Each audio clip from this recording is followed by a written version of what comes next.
Welcome back to Rab Rogers Field on the campus of Ouachita Baptist University. Great American Conference, well, actually non-conference game between Ouachita and Union. Apologize for any technical difficulties if you were just joining us.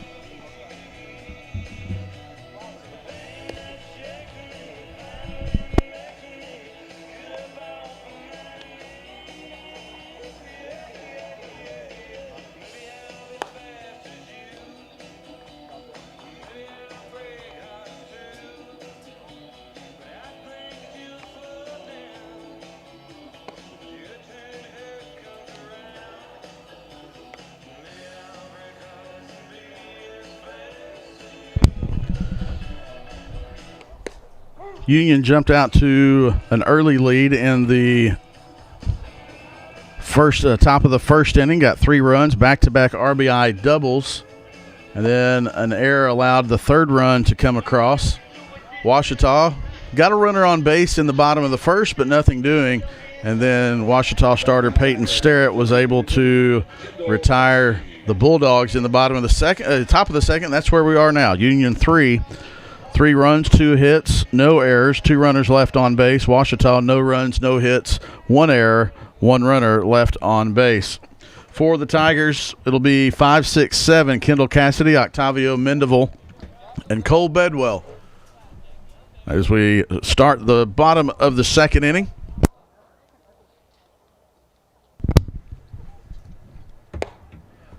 The 1-0 pitch misses inside. If you missed it, which you probably did, I think everybody probably missed the beginning where we went over the starting line. So we'll reset the Union defense after this pitch. 2-0 pitch, fly ball into center field, going back, and that's going to get over the head of the center fielder. Extra bases for Kendall Cassidy to lead off the second inning. So the first hit of the game for Ouachita comes on a leadoff double from Kendall Cassidy. Let's take a look at the defensive alignment for the Union Bulldogs. Left to right in the outfield, Jake Kale in left field. Center field, Kylan Joyner. Right field, Elijah Ramsey. Left to right around the infield for the Bulldogs, Ethan Quinn at third base. Shortstop is Eli Gibson. Second base is Caleb Davis. First base, Grant Ross. The battery for the Bulldogs, behind the plate, Kenyon Pace, and on the mound, Cole Lanham. Octavio Mendeville to the plate for the Tigers, batting in the 6th hole, the first time he's seen Lanham today. Kendall Cassidy just got Ouachita's first hit. Tigers did have 1 base runner in the bottom of the first. That was a walk from Joseph Bolin. Mendeville, big cut at that one, 0-2.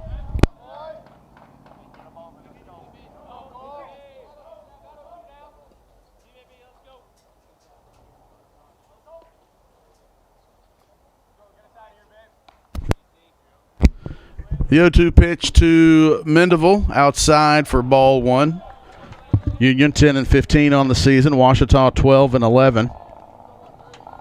Ouachita coming off of a series win against Southern Nazarene here at Rab Rogers Field. Union swept by Trevecca Nazarene, and they go on the road to Pensacola to face West Florida this weekend. The 1-2 pitch to Mendeville, outside for ball 2. Beautiful day here in Southwest Arkansas. A little chilly. Probably mid-50s and windy, but the sun is out. That helps a little bit. We have the uniform in the wind. Pretty stiff breeze most of the time. It's kind of swirling today. The 2-2 pitch to Mendeville. Shot foul territory down the right field line. Count stays at 2-2. Apologize for the issues with the first inning. Looks like we are back and have viewers now. Apologize for that, but we're glad you're with us here for some midweek non-conference action between Union and Ouachita. Mendeville with Cassidy there in scoring position. Breaking ball, tails away from the right-handed Mendeville, full count. Lanham 2-4 on the season. 5.20 ERA, 1.45 whip, and 27 2/3 innings pitch coming into today's game. Mendeville is jammed. That is going to allow Cassidy to reach third base. So nice read there by Cassidy on the bases. Mendeville thrown out on the 5-3 put out, and because the third baseman had to leave his bag, Ethan Quinn, that allowed Cassidy to score. So Cole Bedwell is up now with a runner in, well, it's still in scoring position, a runner 90 feet away with one out, trying to put something to the right side. A fastball is low and outside for ball one.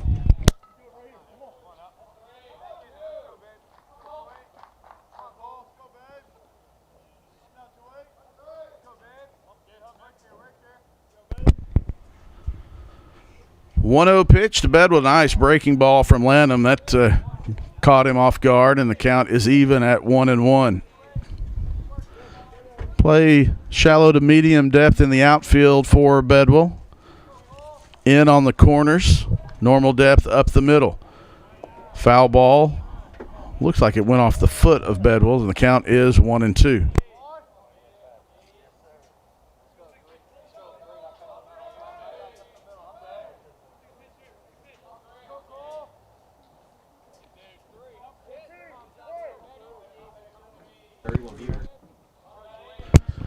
The 1-2 pitch to Bedwell.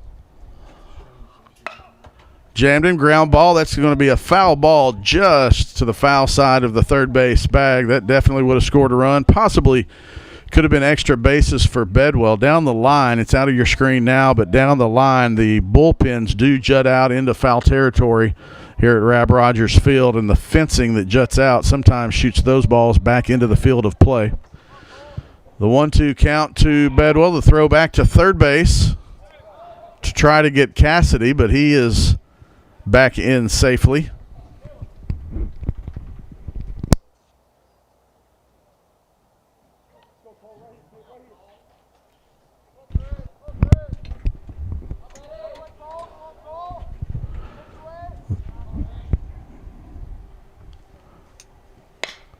Ground ball to the left side. That's going to get a run home. As Bedwell reaches and gets Cassidy home for the first run of the game for Ouachita. Now batting right fielder Presley Nichols. Presley Nichols to the plate for Ouachita, the junior transfer from Van Buren.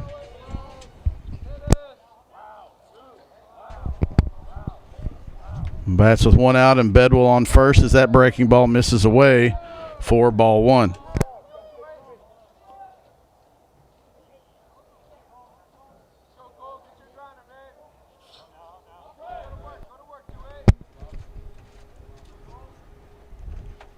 The 1-0, that's a ground ball to second base. Hopper has a chance at two because Bedwell had some ace, but he misses the ball at second base. Bedwell had to wait for the ball to go in front of him, so he didn't get hit. And then the throw from second baseman Caleb Davis was not caught by the shortstop Eli Gibson, so everybody is safe. Nichols reaches on a fielder's choice, and Bedwell is at second on the Union error. Go to the 9-hole hitter for the Tigers, Reese McWilliams, the graduate student shortstop from Little Rock.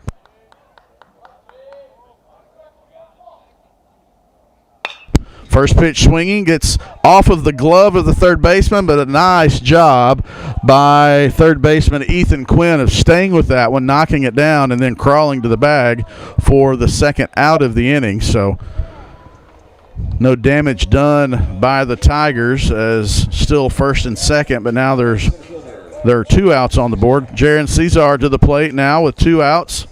He flew out to center field to lead off the bottom of the first inning. Junior from Fort Worth, Texas, transfer from Eastern Arizona, graduate of Fort Worth Christian.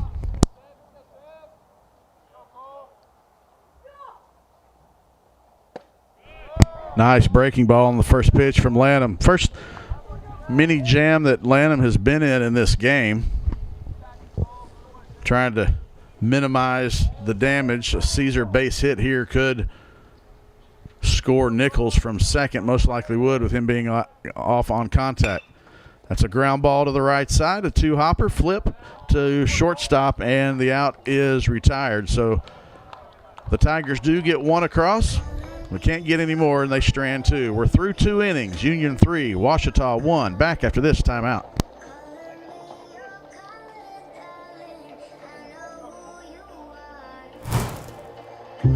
I've heard people say Ouachita. Wichita. Achita. Ouachita. Is it pronounced Ouachita? Searching for Ouachita Baptist University.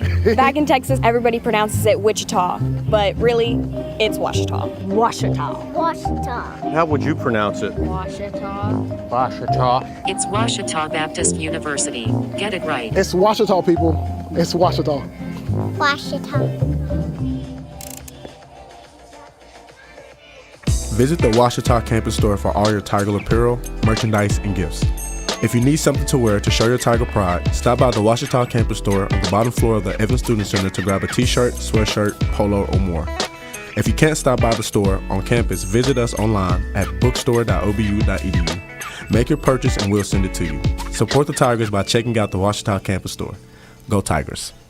Owned by Ouachita alumni, Java Primo Coffee House, Cafe, and more in downtown Arkadelphia is a must-stop for everyone. Stop by in the morning for fresh coffee, a specialty coffee drink, or a full breakfast. Come back at lunch, or in the evening for burgers like the Primo Burger, the pulled pork burger, or the mac and cheese burger.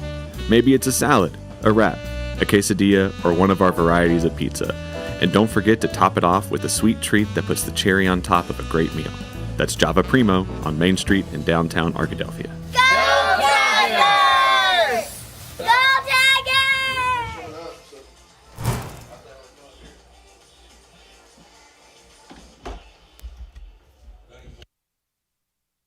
Elijah Ramsey.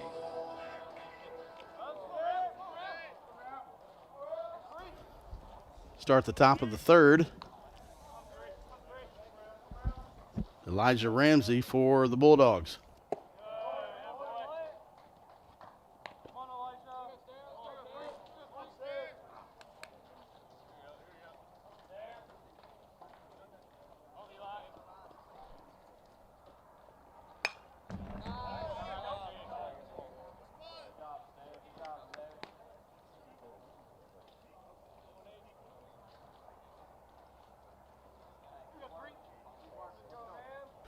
Three, 4, 5 for the Bulldogs against Ouachita's Peyton Sterrett.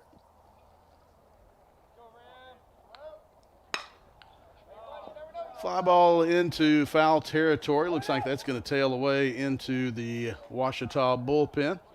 Count is 1-1.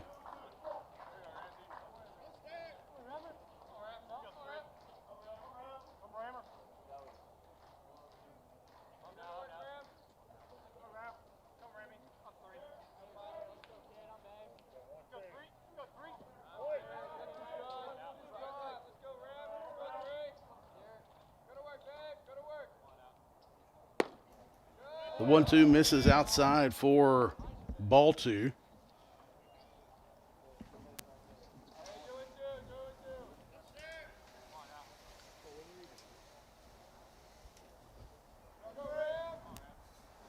Two-two pitch right back up the middle. That's going to be a base hit to lead off the 3rd for Ramsey.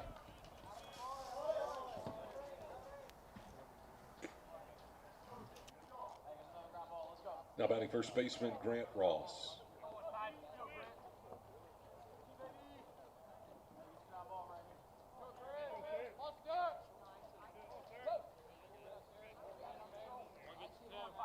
Ross back to the plate, the first baseman batting in the cleanup spot. Breaking ball misses inside for ball 1. The Java Primo game recap: 3 runs on 3 hits, 1 error for Union, 1 run on 2 hits, 1 error for Ouachita. The 1-0 pitch misses outside for ball 2. Ross batting .297 on the season. 6'2", 210-pound righty from Collierville, Tennessee. It's a ground ball to Bowman. The flip to McWilliams, and the turn is in time. 4-6-3 double play. Just what Sterrett wanted, and he got it as Bowman to McWilliams to Bull retires the first 2 batters of the 3rd inning. Caleb Davis to the plate now for the Bulldogs. 5'9", 175-pound senior from Loretto, Tennessee. Transfer from Northwest Shoal Community College. Nice breaking ball from Sterrett, catches the zone for strike one.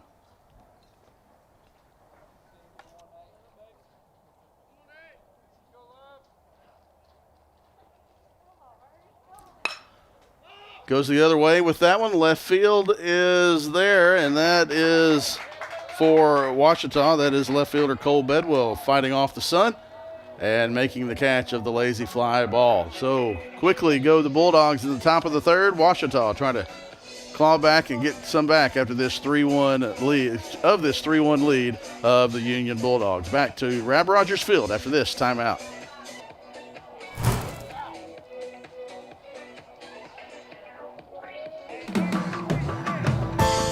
At Berry and Turnage, we specialize in bringing the law to your corner. We are dedicated to understanding what results you want and to helping you understand what actions we can take on your behalf. With over 30 years of experience and a proven track record of success, Berry and Turnage is here to lead you down a path to the results you need. We will work with you every step of the way to make sure that you understand the choices you are making and feel empowered to make them. Berry and Turnage. Serious injuries require serious attorneys. At Capital Technology Group, we make your technology our priority. There are so many threats to IT these days, and we're here to help protect your data and devices. We're also by your side when things simply go wrong, whether it's servers crashing or printers breaking. We cover it all for our clients in all types of businesses. And with over 80 years of history in Arkansas, you can trust Capital Technology Group to be your business technology partner. Sign up for a free consultation at captg.com. New pitcher on for the Bulldogs as we start the bottom of the third inning. Alex Johnson, a 6'1", 165-pound sophomore righty from Roswell, Georgia. Roswell High School. There you get a good look at Johnson getting his warm-up tosses. 3 runs on 3 hits, 1 error for the Bulldogs, 1 run on 2 hits, 1 error for the Tigers. Glad you're with us this afternoon. Sorry for the technical issues in the top of the first inning and a half. We were broadcasting, but to 2 people, and have no idea why the rest of you weren't able to join us, but we're glad you're with us now. For the Tigers, it will be 2-3-4. Joseph Boland, David Bull, Cade Bowman against the new pitcher for the Bulldogs. Cole Lanham went the first 2 innings, got the start. The sophomore from Dyer, Tennessee, gave up 1 run and 2 hits in his 2 innings of work. Ouachita has some pitchers in the bullpen. Not sure what the pitching strategy will be today. Try to get Sterrett a few more innings, or if they'll try to staff it. Midweek games, we do see players walking down to the Ouachita pen, some already in it. Union has several pitchers on the bullpen bench.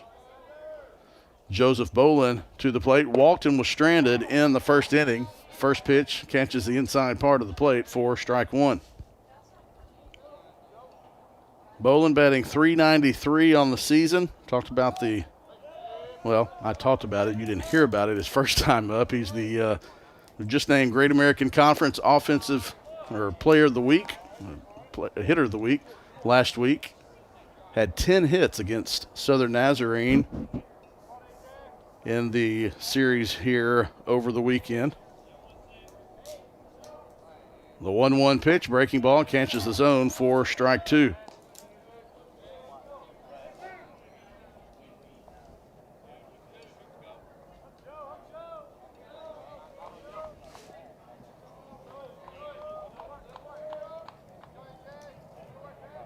The 1-2, nice take by Boland. And the count is even, 2-2.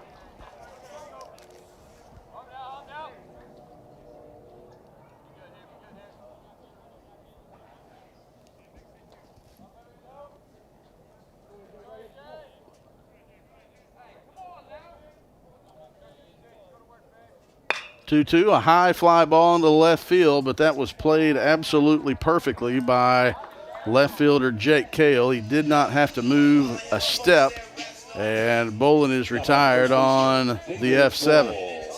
David Bull to the plate now for Ouachita.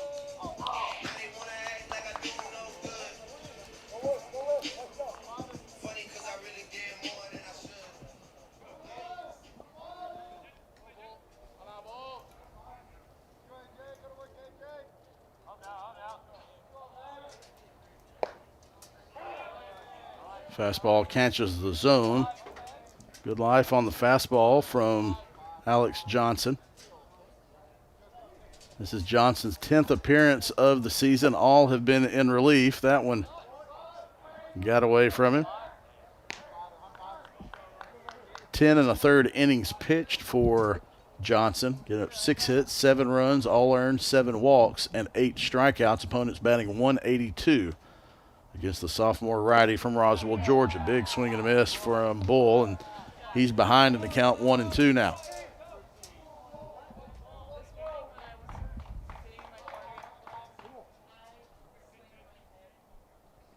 The 1-2, second time in a row he's had a 2-strike count, and tried to get the Tigers to go for that breaking ball that started over the middle to outside and broke away. Both Bolin and Bull hold off.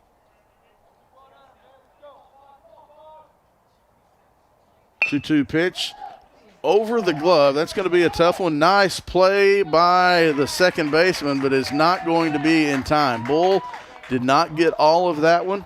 It took a one hop over Johnson on the mound. Johnson at 6'1" had a good reach, but just over the tip of his glove.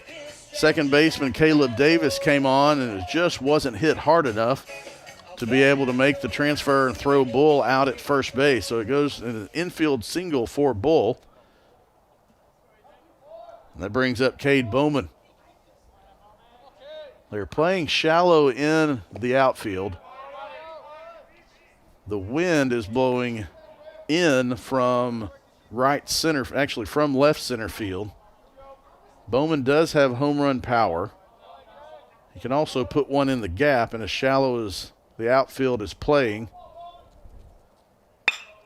But that goes right at, again, that was a hard hit ball, and that got caught in the wind, and so that's why the outfield is playing as shallow as it is. That was a pretty solidly struck ball by Cade Bowman, but it just got up in that wind and died. Wind is blowing in now from center and left center, kind of shifting, and it's the flag on the flagpole is blowing straight out. That's probably a 15 to 20 mile an hour wind that these pitchers are aided by as it's blowing in from center field. Cassidy took advantage of a lapse in the wind and a shift in the wind in his first appearance at the plate, and he got a double. The 0-1 pitch, the runner goes, and that will be a stolen base from David Bull. We talked about Bull's ability to steal bases. 6'4", 215, a first baseman, but that is his 8th stolen base of the season. Probably by now, especially a midweek game, you wouldn't expect that. The 1-1, the reason I say that, especially a midweek game, it's probably not the biggest scouting report, even though they may see it. Like, nah, surely not. But he does steal bases successfully most of the time, 8 of 9 on the season. The 2-1 count to Cassidy will try to plate Bull and cut into this 3-1 Union lead. It's high fly ball to left center field. That's going to get down, and that is going to be off the wall. Hits the base of the track off the wall. It is another double for Kendall Cassidy. An RBI double. That one got in the gap, and with the outfield playing as shallow as it was, there's no way that either Kylan Joyner or Jake Kale were going to be able to catch that one. That was well hit ball again, and you got to think that if that wind is not blowing in, it's a tie ball game, but regardless, Ouachita will take it. Another double from Kendall Cassidy. The lefty goes opposite field to left center. Octavio Mendeville to the plate now, try to tie this game up with a base hit. Breaking ball, strike one. The wind has, at this moment, died down a little bit. It's what you call a swirling wind. Now it's blowing across from right field to left field. If you get one up in the jet stream here, it could be gone. Not quite that one, though. Pop up in the infield. Johnson called off by his third baseman and first baseman, and the third baseman dropped it. It was in the glove of the third baseman, Ethan Quinn. He called off his first baseman, Grant Ross, and Quinn had to come a long way across the diamond to make that catch, and he did not. So that's an error on Union, and that gives Ouachita runners at first and third. 2 out errors. They hurt the Tigers in the first inning as they had a chance to get out of the inning with a ground ball, and the fielding error allowed a run to.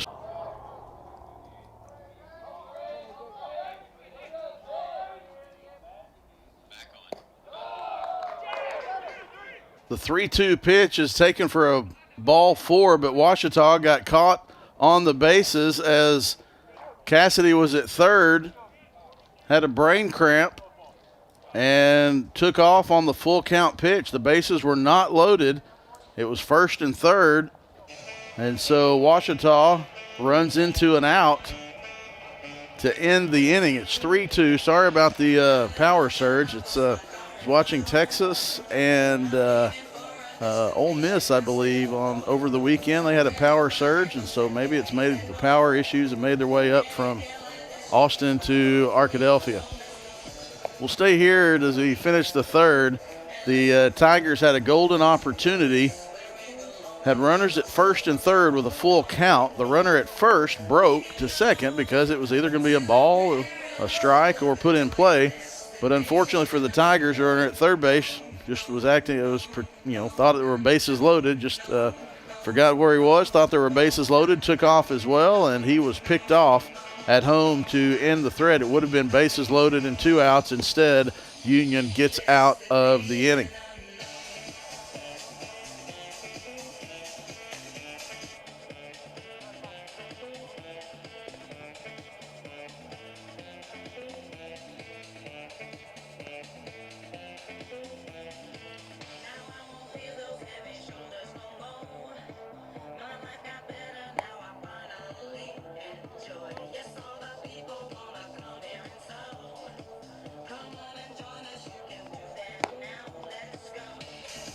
Peyton Sterrett back on for his 4th inning of work. He will face the 6, 7, 8 batters for Union: Jordan Allen, Kenyon Pace, and Jake Cale.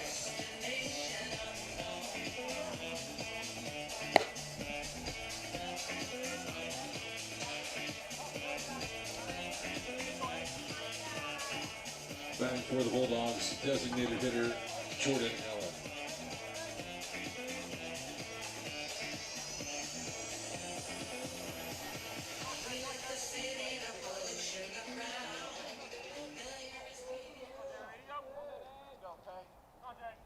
Jordan Allen batting .264 on the season. The first pitch he sees, a high fly ball into center field. Jaron Cesar playing right where he needed to be to make the catch for the first out of the inning. Now batting the catcher. Retiring Jordan Allen. Kenyon Pace to the plate now. Both pitching staffs have walked 2 batters thus far. Union has struck out 2. Ouachita pitching Sterrett has struck out 1. 4 hits for Ouachita, 3 for Union. The breaking ball from Sterrett. Low in the zone, 4, ball 1. Glad you're with us on a beautiful but chilly Tuesday afternoon in southwest Arkansas. The 1-0 pitch, swing and a miss. Strike 1 again. If you're joining us again for the 3rd time, sorry about the issues with the stream today. Just the Gremlins did not want to play nicely. Hopefully we're good to go now. It's a nice bunt placed, and that's not going to have any chance of being thrown out as Kenyon Pace, the catcher, laid a nice bunt down the third base line, stayed fair. Looks like it caught the Tigers off guard, and Jake Cale. Pace is aboard.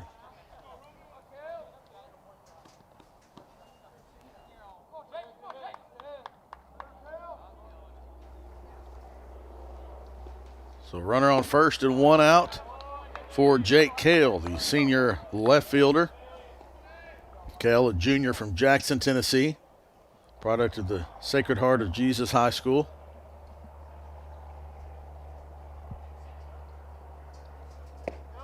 Starrett was able to get a double play.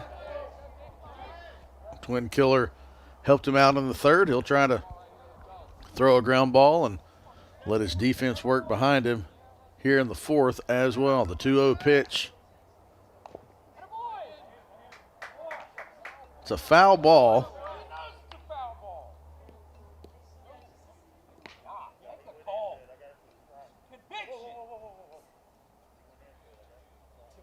Now they're going to talk about it. It either hit the knob of the bat. The reaction of the batter was, I can't believe that ball hit the knob of the bat. Union's head coach is going to ask the umpire if they will talk and see if it hit his elbow. But the reaction of the batter was that I can't believe that ball hit the knob of the bat. So we'll see what the umpires decide here.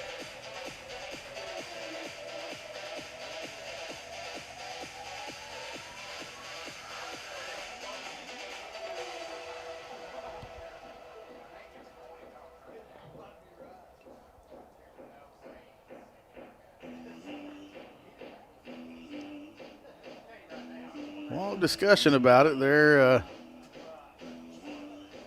going to make sure they have the make sure they're all on the same page. It looked as if Kale, when he checked his swing, the ball hit the knob of the bat because he looked kind of up in the air like, I can't believe that just happened.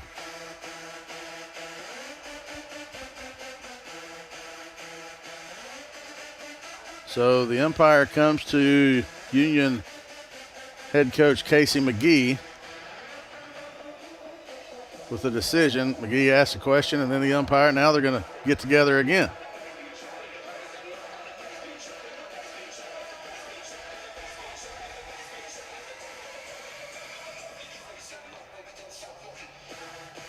Now they might be going to the review to see if maybe they can ask for a review on that one to see if he swung or if he checked his swing and it hit his elbow. They did bring out the notepad to write something down, so to me that indicates that there might be an ask for a review.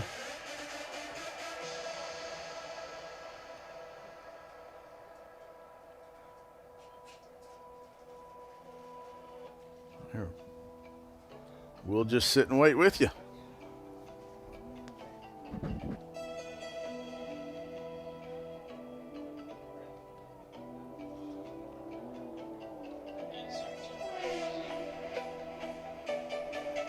Now they're going to call the Union head coach back out and explain what their decision is, and most of the time that indicates that they are going with the decision that's not going to be the favor of that team, so that's why they're coming and explaining to him.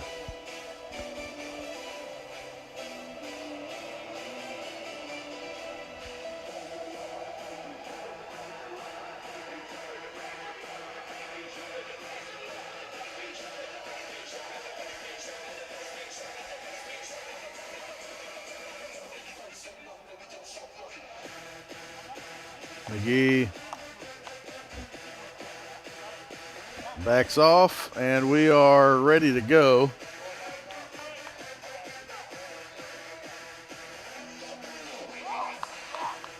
We didn't get an explanation. I'm going to see if we go 2-1 on the pitch. We'll see if we can get the explanation.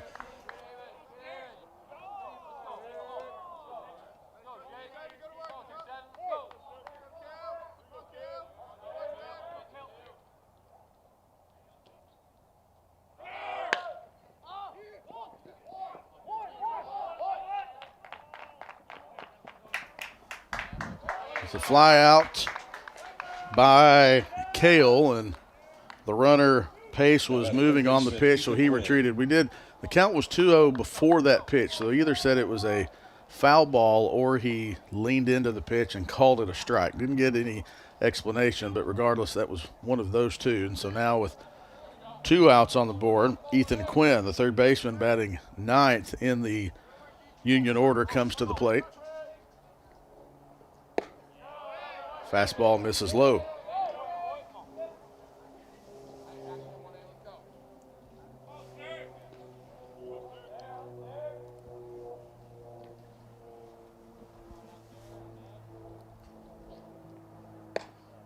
The 1-0 pitch, nice frame job by Bolin trying to get the call on that one, but not able to.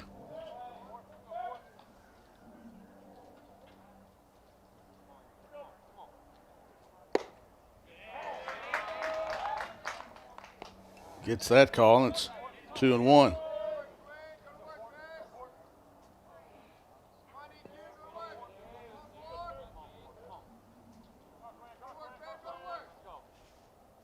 The 2-1 pitch, ball low, and it doesn't get away from Bolin enough for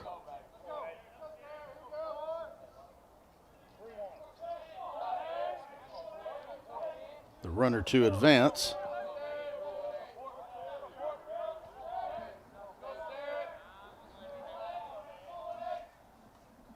The 3-1 pitch taken for a called strike 2. So full count. Sterrett versus Quinn. Top of the 4th, 3-2, runner at first. Bull will not hold the runner on because he'll be off with the pitch anyway. The 3-2, ground ball right back to Sterrett. He fields on a hop, flips the Bull, and the side is retired. No runs for the Bulldogs in the 4th. They strand the runner, and we go to the 4th inning. Union 3, Ouachita 2. Back after this timeout. Let Domino's cure your cravings by ordering online, calling us at 246-3131, or dropping by and seeing us on Pine Street in Arkadelphia. Join Domino's Rewards and begin earning rewards in just 2 visits. Check out our $6.99 mix and match and make the whole family happy. You might as well throw in a stuffed crust pizza, a sandwich, pasta, stuffed cheesy bread while you're at it. Check out other deals on our app or at Domino's.com. OSDN is Ouachita Student Sports Media Program in the Rogers Department of Communications. OSDN brings over 100 Tiger Home athletic events and other content to your devices each school year. OSDN is funded by advertising and generous gifts from supporters. If you'd like to support the students of OSDN through a tax-deductible donation, visit obu.edu/give and indicate OSDN in the provided field. If your business would like to advertise on an OSDN broadcast, email us at osdn@obu.edu. Thanks for watching, and go Tigers! I would like to thank the students of the Ouachita Sports Digital Network for hurrying down here after class. 3 o'clock games on Tuesdays are not easy for starts. We had a skeleton of skeleton crews to start things, but thanks to Gavin Wallace, Nate Hollis, Dalton Reed, Miley Holmes for coming down after class and helping add to the broadcast as we go on. 3-2 here as you look at the Java Primo game recap. 3 runs on 4 hits, 2 errors for Union. For Ouachita, 2 runs on 4 hits, 1 error on the day. That error did lead to a Union run.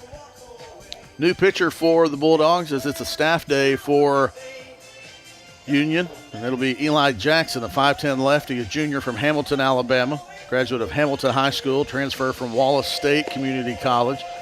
This is Jackson's 12th appearance, all in relief. He's pitched 17 2/3 innings. 29 hits, 22 runs, 18 of those earned. He's walked 11 and struck out 20. Opponents are batting .358 against Eli Jackson, the lefty from Hamilton, Alabama. He'll face a lefty to start this 4th inning. It'll be 8-9-1 for Ouachita. Presley Nichols, Reese McWilliams, Jaron Cesar.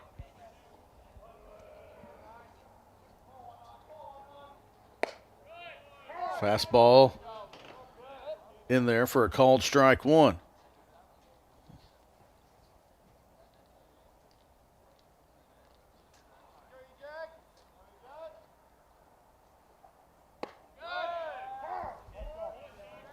Takes for a called strike 2. We mentioned Both of these teams back in their respective conferences this weekend. Union will head to Pensacola to take on West Florida in a 3-game GSC set. As Nichols watches the 0-2 high and outside.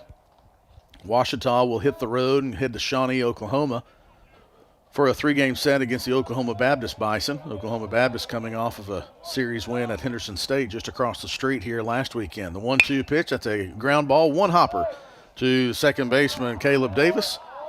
And the throw to Ross is in time, and Nichols is retired 4-3. Ouachita and Henderson here in the same, well, for those of you not familiar, last week Southern Nazarene was in town to face Ouachita. Oklahoma Baptist was in town to face Henderson State. Those two teams are the natural rivals in the schedule and all the sports as well, and they're staying at the same hotel here in Arkadelphia. Fairfield Inn is where Southern Naz and Oklahoma Baptist were both staying. Reese McWilliams squares around to bunt, pulls it back, ball one. They'll play in on the grass at the corners, expecting a possible bunt again.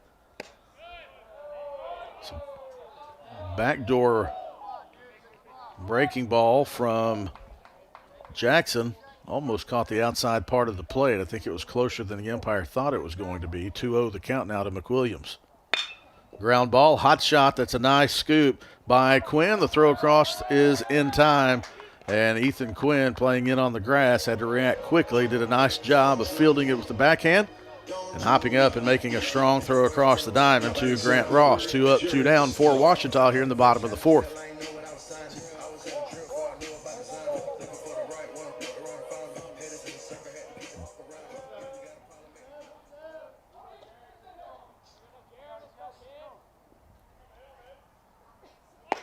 Cesar also squares around, but has to pull back quickly as the lefty Jackson missed the release point on that one, and Cesar was staring that one down the barrel. The 1-0 pitch, ground ball for Hopper. The short hop is fielded nicely at second base by Caleb Davis. And so the second 4-3 put out of the inning retires the side. No runs, no hits, no errors, no Tigers left on base. We're through 4. Union leads by 1. Back to the Rab after this timeout. Victory doesn't just happen on game day. It's earned in the sweat, the silence, the prep. No crowd, no lights, just focus. Because when something unexpected happens like an accident, you need a team that's ready. I've been fighting for clients for over 30 years. There's a reason we're still in the game. And at Taylor King Law, we don't just show up. We win. On your side, by your side. The winning side. Make Print Mania in downtown Arkadelphia your place to get embroidery, screen printing, trophies, and more. Drop by their store on Main Street or visit their website at printmaniatees.com. Need a shirt for an event? Let Print Mania take care of that. Need promotional materials for your organization? You can let Print Mania take care of that too. A family-run local business, Print Mania has been serving the area since 1992. Call Print Mania today at 870-246-3803. Number 26, Zach Kirkpatrick. There you hear the pitching change announcement for Ouachita. They go to Zach Kirkpatrick, a 6'2", 190-pound sophomore from Flower Mound, Texas, transfer from McLennan Community College. First time we've seen Kirkpatrick.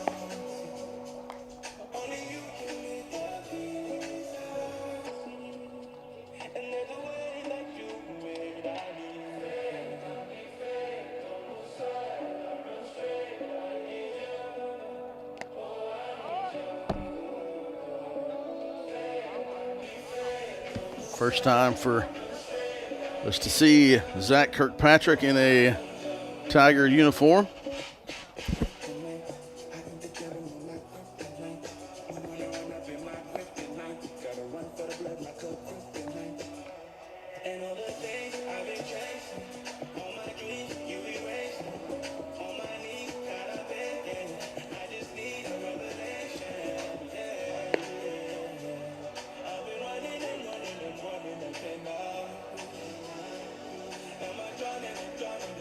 Big righty will try to keep Ouachita within one run.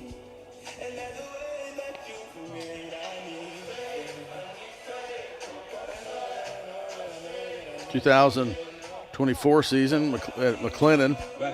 Kirkpatrick made 7 appearances of 10 in the third innings and a final ERA just above 5, and he will face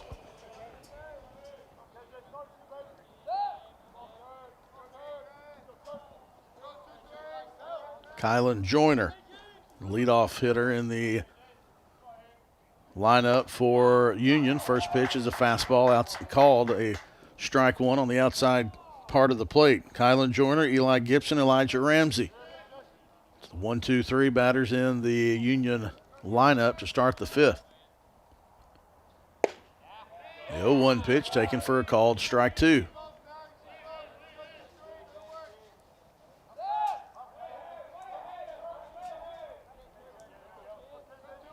So Ouachita goes with Peyton Sterrett for 4 innings. And the first reliever of the day is Kirkpatrick.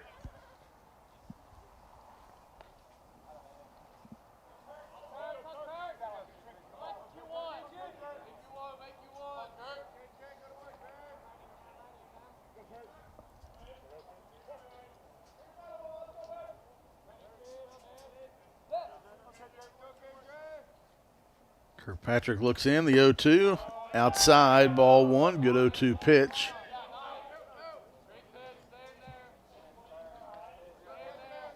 .53 degrees, partly cloudy here and windy. We'll see if we can tell how stiff the breeze is. The 1-2 pitch from Kirkpatrick. Check swing, fouls that one off the handle.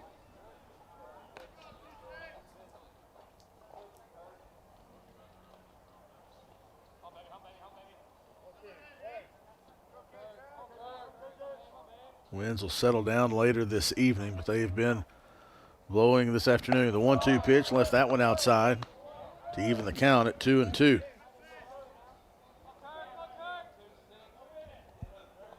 was 72 degrees.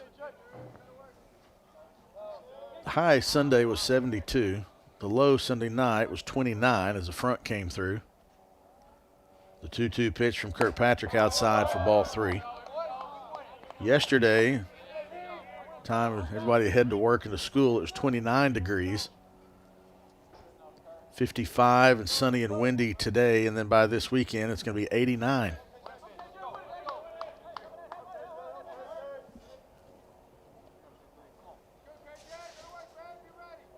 The 3-2 pitch outside, ball 4, and so Joyner was down in the count 0-2 and then works an 0-2 walk.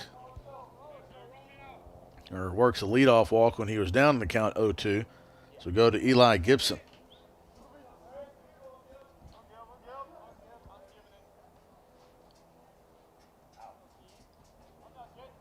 Gibson 0 for 1 with a run scored. For 1 with a walk. Struck out, he squares around to bunt. It's the bat on top of that one, and it bounces backwards over the head of Joseph Bolin. Mendeville's crashing in at third. Gibson batting .213 on the season. .424 on base percentage. Walk to strikeout ratio is 1-to-1. 20 walks, 20 strikeouts. Mendeville will crash in at third. Gets the bunt down. Nice bunt. Kirkpatrick's going to have to flip to Bull. He does, and so it's a sacrifice bunt for Eli Gibson to get Kylan Joyner to second base. Now batting right fielder Elijah Ramsey. For Elijah Ramsey.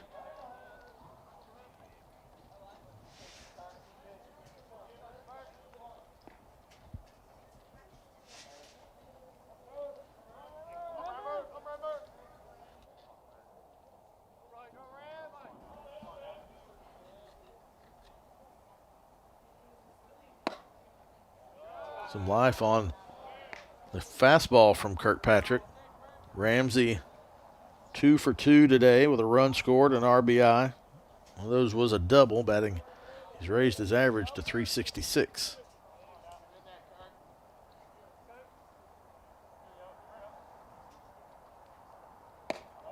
1-0 misses upstairs for ball 2.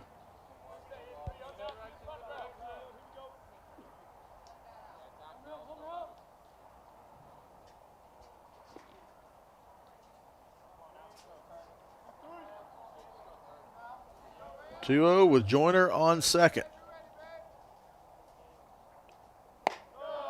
Inside ball 3, so it's a leadoff walk to Joyner. Drew's ahead in the count 0-2, then a sacrifice bunt. Now Kirkpatrick has got to battle back. He's at 3-0. To Ramsey trying to reach base for the third time today.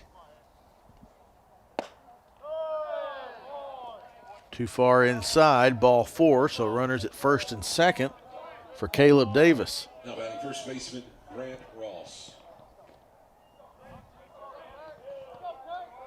Davis fooled me. Didn't look at the lineup card. I was looking at Davis walking out to get the bat and skipped Grant right over Grant Ross. So it's another lefty in this lineup. 4 of the first 5 lefties in the Union lineup. So my apologies, Grant Ross to the plate. Ball 1, and so Union trying to put some pressure on Kirkpatrick. Make him come find the strike zone.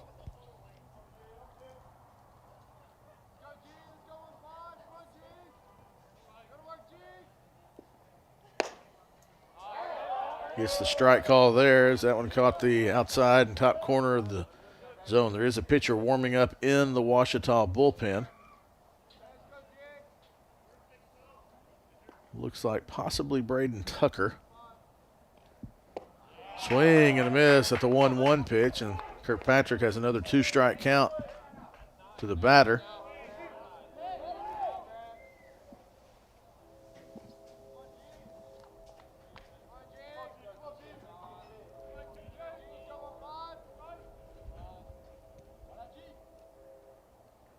Swing and a miss, strike 3, and Kirkpatrick gets his first strikeout as a Tiger. Big sigh of relief there, and so 2 outs.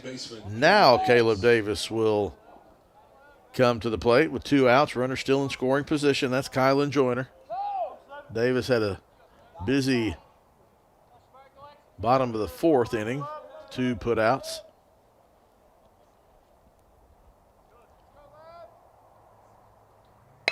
First pitch, that's going to get a run home. He goes the opposite way with it. Joyner will score easily from second as that got over the glove of Mendeville, just about 2 feet over the outstretched glove of Octavio Mendeville. So Caleb Davis goes the other way with it and gets his 10th RBI of the season. And Union extends the lead to 4-2. Gets it to Jordan Allen, the DH.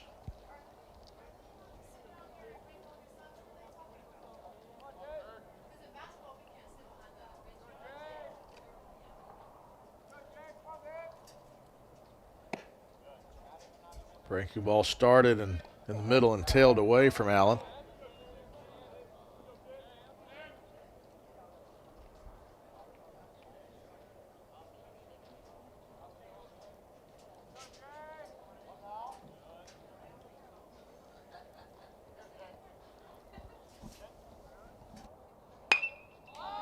Gets around on that one, foul by about 18 inches, and with 2 outs, Davis was off on contact. Definitely would have scored 1, had a possibility to score 2, but it was just too foul. Jordan Allen got around on that one a little bit too much.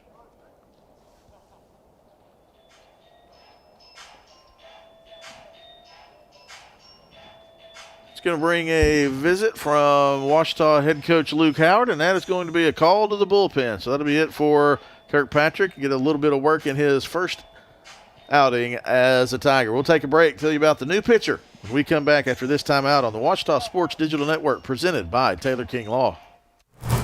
At Capital Technology Group, we make your technology our priority. Our team of experts can become your outsourced IT department, solving problems even before you know about them. We provide and maintain everything from servers and network infrastructure to printers and digital copiers. As a family business with over 80 years of history in Little Rock, you can trust Capital Technology Group to be your business technology partner. If you're ready to get your IT in order, visit captg.com and sign up for a free consultation. Arkadelphia's newest entertainment option is open and ready for business. Tee Time Sims brings world-class indoor golf simulators to Arkadelphia, allowing you to practice, play, and perfect your swing in a comfortable setting. Check out our Facebook page to learn about our monthly tournaments, closest to the pin showdowns and long drive battles. Learn more and book your tee time at teetimegolfarkansas.com.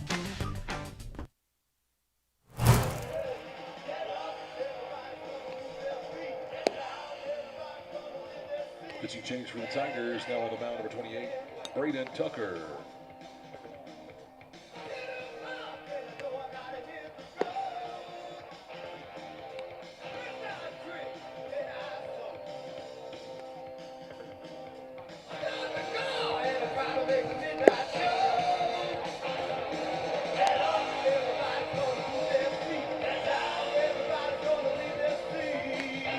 Braden Tucker to the mound for the Tigers. 6 foot, 170 pound senior from Fort Worth, Texas. Seen Braden Tucker several times this year, a couple of starts, several relief appearances, 4-1 on the season and 23 and a third innings pitched. 31 hits, 13 runs, 12 of those earned. Walked 9 and struck out 14. Runners are batting .311 off of Tucker.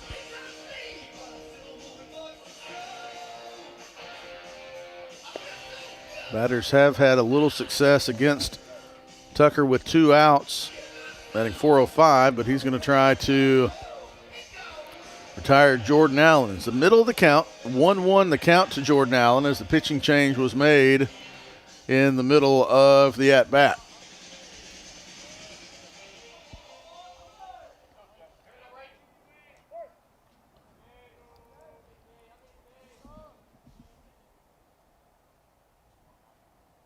One pitch, a high fly ball into center field. Jaron Cesar measures it and makes the catch. So 1 pitch, 1 out.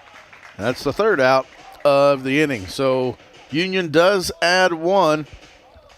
The lead is 4-2 in favor of the Bulldogs. Back for the bottom of the 5th after this timeout.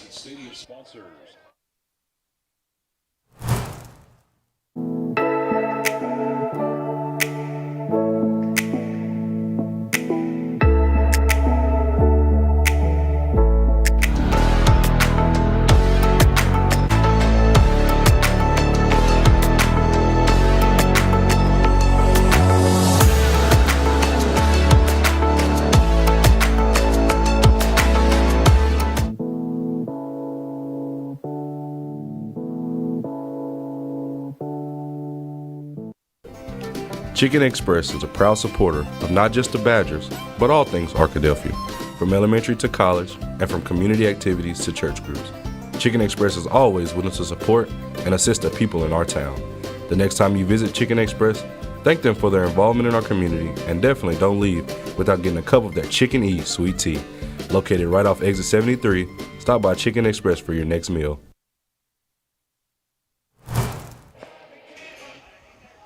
Midway through the college baseball season. We are in the middle of March. Next week is spring break on the Ouachita campus and no home midweek games. Ouachita baseball will be on the road on both ends of spring break, both the first weekend and the last weekend. At Oklahoma Baptist this week, at Arkansas Tech next week. Lots of baseball going on at spring training. World Baseball Classic Championship game is tonight between the United States and Venezuela. That's been a whole lot of fun to watch. I was fortunate enough to see a World Baseball Classic semifinal a few years ago in Los Angeles between the United States and Japan. So I've been hooked and glad it comes when it does. And these last few rounds, last few games have been such entertaining baseball games to watch, high quality. Players are into it. A lot of fun. That'll be tonight. Joseph Bolin leads things off in the bottom of the fifth for Ouachita, the reigning GAC Player of the Week.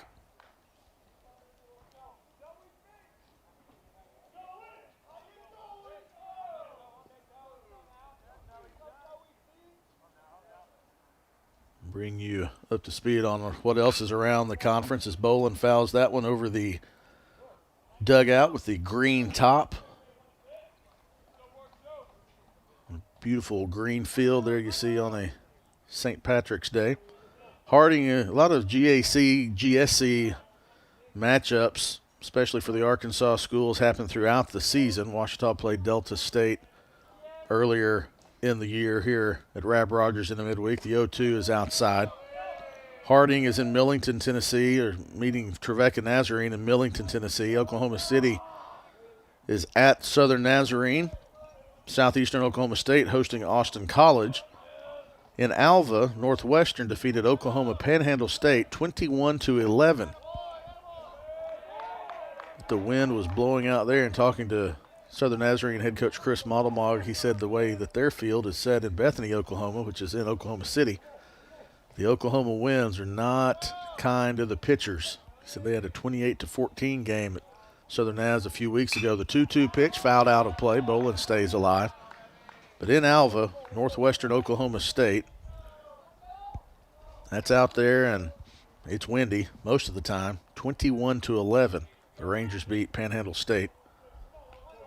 Oklahoma Baptist and East Central are meeting in Ada in a non-conference single game. Mentioned this one. Delta State is in Russellville up the road at Arkansas Tech. The 2-2 pitch, check swing, ball 3.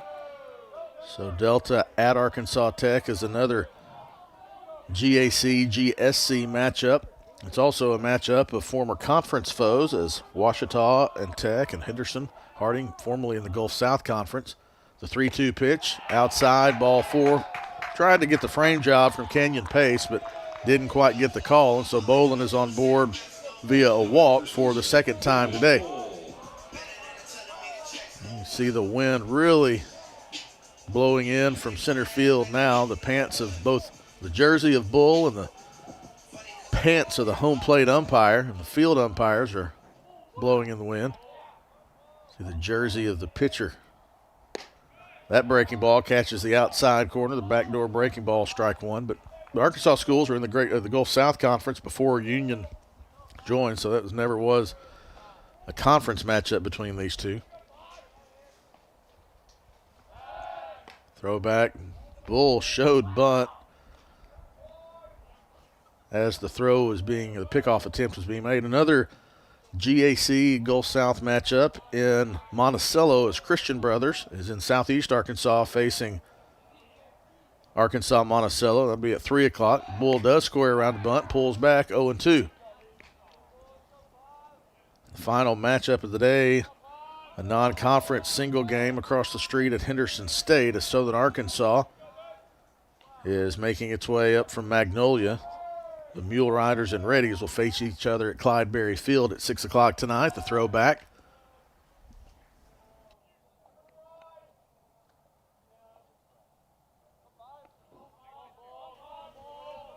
Oh, 0-2 the count to David Bull.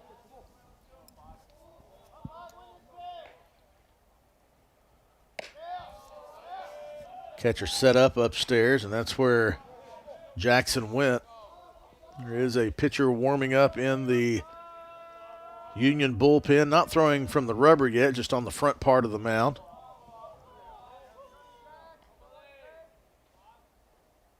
Swing and a miss, strike 3, and Bull is the first out of the 5th inning.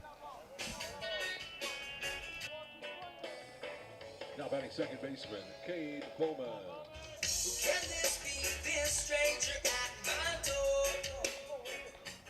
Cade Bowman to the plate.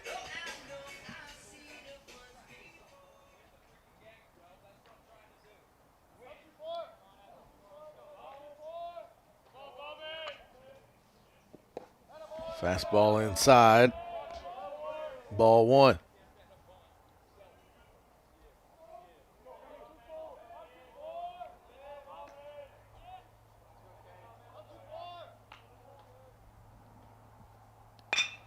Ground ball to shortstop, the two-hopper. 6-4-3 is not made. The turn is not made as Bowman does have speed, and there was a hesitation there by the first base umpire. It was close.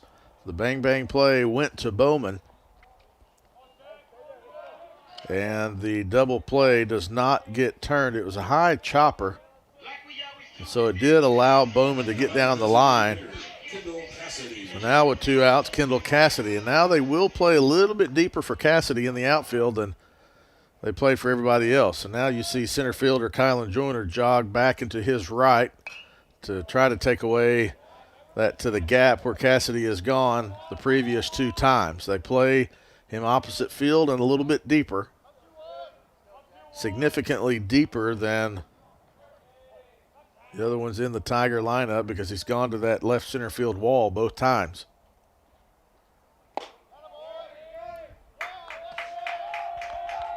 Caught the sleeve of Kendall Cassidy. Coach McGee coming out to ask. See if he might want to review that one or if he's just asking. He's wondering if Cassidy stuck a little chicken wing out there, but it wasn't. He didn't really chicken wing that one. He just caught it and kind of heard the nick before it went to the glove. It kind of had a double sound there. Got to be what the umpire was going off of. So now Mendeville has a chance to drive Bowman in and get one of those runs back, cut the lead in half. Breaking ball taken for a called strike 1.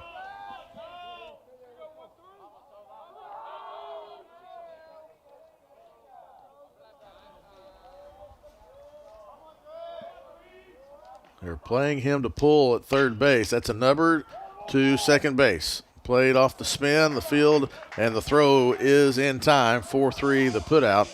Davis to Ross. So the Tigers get 2 on, but strand them out there. Can't get them across. Union holds the 2-run lead when we come back for the 6th after this timeout on OSDN, presented by Taylor King Law. Victory doesn't just happen on game day.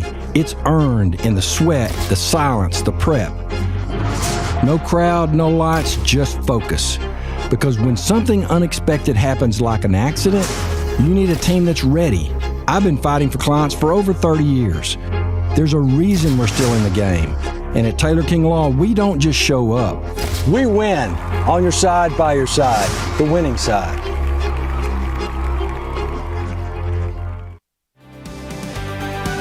At Ouachita, we're excited to partner with the Arkansas Baptist Foundation, which offers many benefits to alumni and friends. And we want to tell you about one of those.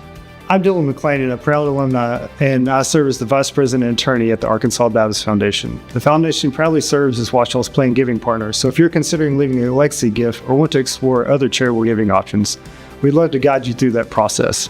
If you'd like to learn more about how you can invest in the next generation of Ouachita students, please contact us using the information below. Go Tigers!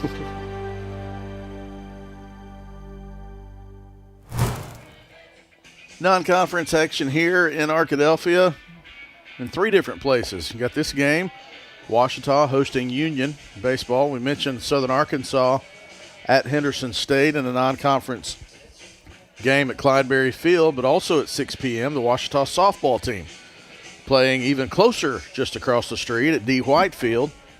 If we look out the back of our press box, we can see D. White Field from our vantage point here at Rab Rogers Field, as Ouachita will travel across the highway and play a non-conference game against Henderson State. That will begin at 6 p.m. Start the top of the 6th inning here. Braden Tucker on for his first full inning of work. Breaking ball taken for a called strike 1.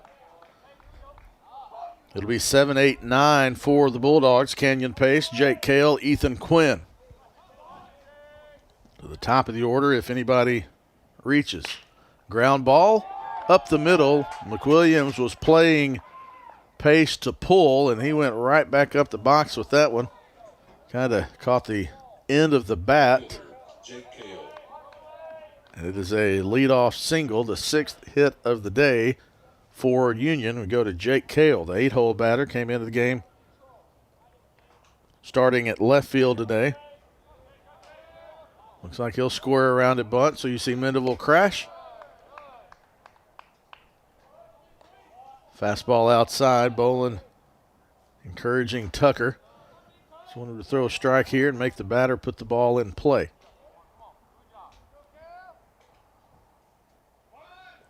He does hit the spot. And Tucker will flip to Bull, so another sacrifice bunt for Union as Kale gets paced to second base. And now with one out, Ethan Quinn has a chance to get a base hit, could drive home another run to extend the Union lead. 3 runs in the first, 1 in the 5th for the Bulldogs. The Tigers got 1 in the second and the third. Swing and a miss for Quinn.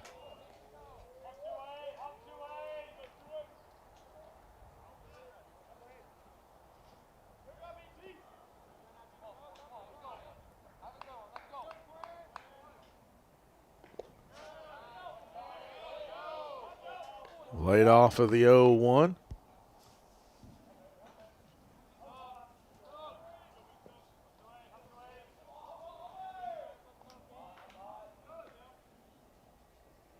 A 1-1 nice curveball from Tucker. Breaking ball, curve slider. Caught the inside part of the plate. Started over the middle and broke inside.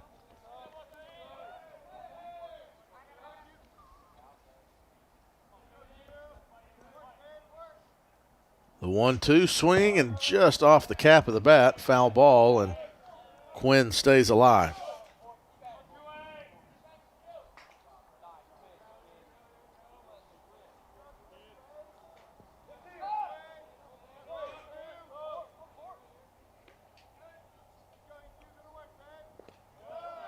The 1-2 pitch, nice block by Bolin.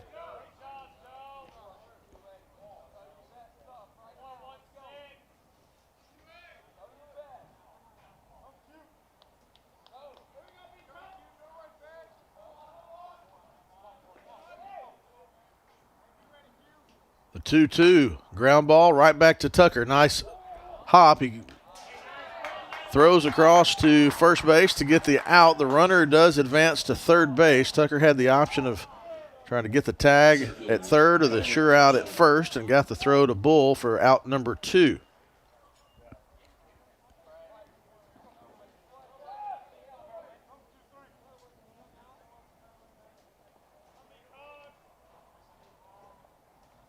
Back to the top of the order to Kylan Joyner.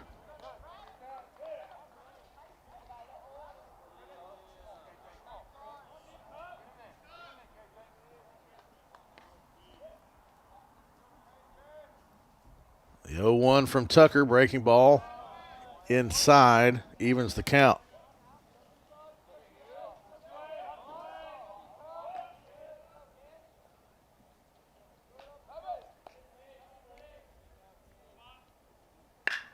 It's a shot into right field. Bowman diving catch, and it gets by him. That's going to score 1, and Joyner's going to go at least to 3. Looks like it'll be a 2-out triple. Sorry, I said Bowman. Bowman was at second base. I'm used to Bowman playing right field. That was Presley Nichols in right field trying to make a diving attempt at that one. As Joyner gets a 2-out RBI triple. He got around on that one, and the top spin had that one sinking, and Nichols tried to make the catch and couldn't knock it down after his diving attempt was a little bit short. That one went to the fence. Jaron Cesar gets the ball in quickly. Apologies, I said Cade Bowman because we've seen Bowman in right field so much this year. So 5-2 the lead after the 2-out RBI triple from Kylan Joyner.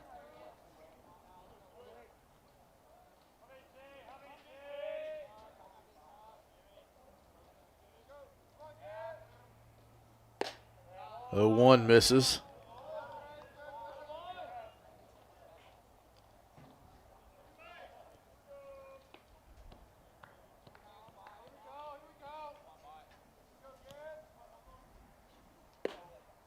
One just outside, 2-1 now.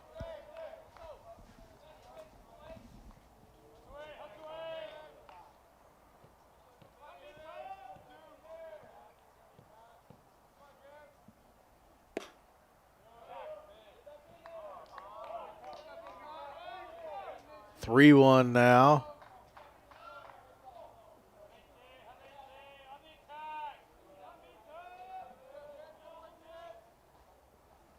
Swing and a miss. Strike two. Braden Tucker 1 out away from getting out of this inning. Had 2 outs and a runner on first with Joyner, and he was able to get around on one and drop it in front of Presley Nichols in right field. The diving attempt allowed the ball to get to the fence. The 3-2 ground ball to Bowman. That is Cade Bowman. And the throw to Bull is in time for the 3rd out of the inning. But Union gets one more run in the 6th. They got 3 in the 1st, 1 each in the 5th and the 6th. And the Bulldogs lead by 3. Tigers coming to bat when we return in the bottom of the 6th after this timeout. Turner Rogers Manning & Plyler CPA is a longtime supporter of the Arkadelphia Public School District. Turner Rogers Manning & Plyler has established a reputation for providing clients with outstanding services that include auditing, accounting, and tax and business consulting. Contact Turner Rogers Manning & Plyler today at 870-246-4563 or by visiting them at 305 Professional Park Drive in Arkadelphia. Turner Rogers Manning & Plyler says, "Go Badgers!" Whether you realize it or not, you see the work of Batson Signs all around Arkadelphia. When you see the Badger equipment trailer on the way to a Badger game, Batson Signs did that. When you're watching the Badgers, Tigers, or Reddies and see the signage that just really makes their facilities pop, Batson Signs did that too. You see the signage in downtown Arkadelphia, on the campuses of Ouachita and Henderson, or the sign in your neighbor's yard supporting a candidate or their favorite Badger? Yep, Batson Sign did that too. Longtime residents and supporters of all things Arkadelphia, call Mark, Jared, Chris, or Ryan at Batson Signs today to see what they can do for you.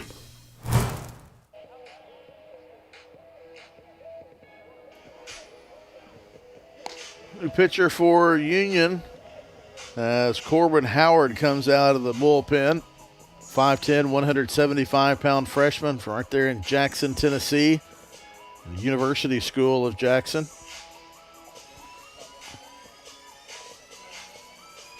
This is the 6th appearance of the season for Howard. All of those in relief. 0-1 record. Only pitched 7 innings in those 5 appearances. Giving up 8 hits, 10 runs, 6 of those earned, 8 walks, and 7 strikeouts. For the Tigers, he'll see 7, 8, 9. Cole Bedwell, Presley Nichols, and Reese McWilliams.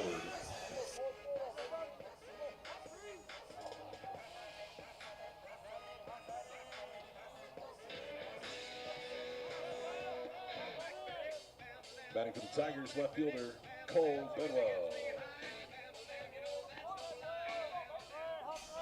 So Bedwell trying to get things going for the Tigers in the bottom of the 6th.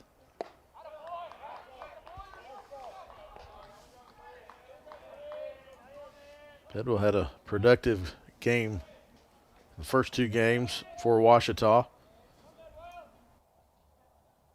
Against Southern Nazarene, the 0-1 pitch.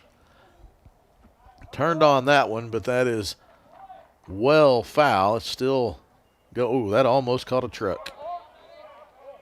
There was a truck driving down 8th Street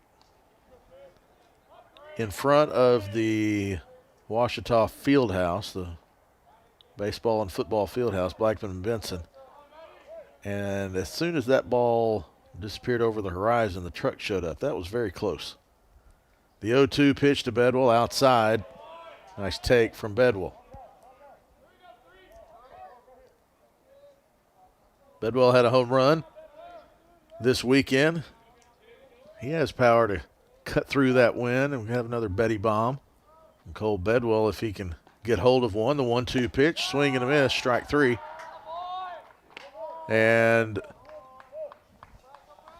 Corbin Howard records his first out of the day via the strikeout.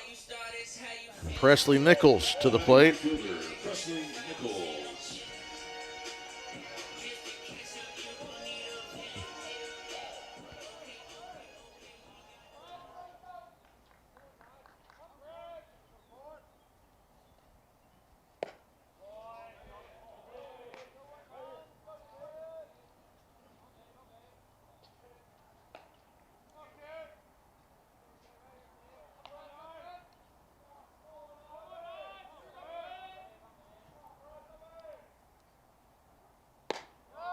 1-0 pitch from Howard misses just outside for ball 2. Another pitcher warming up in the Union bullpen. Throwing off the front of the mound. Now walks up to the rubber. The 2-0 pitch, swing and a miss. 2-1 now to Nichols.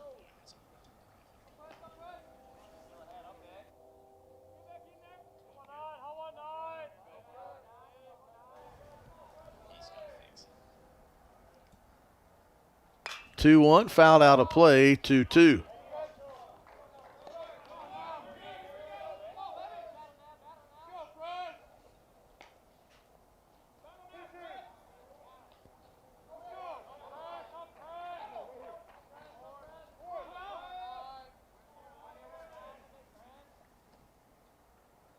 Two from Howard, ground ball.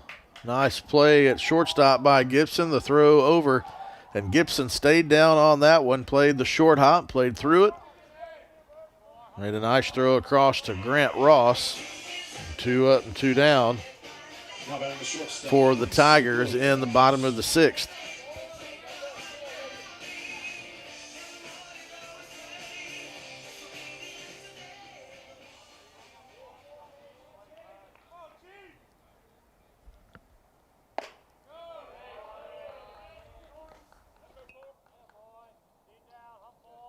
McWilliams takes the fastball high.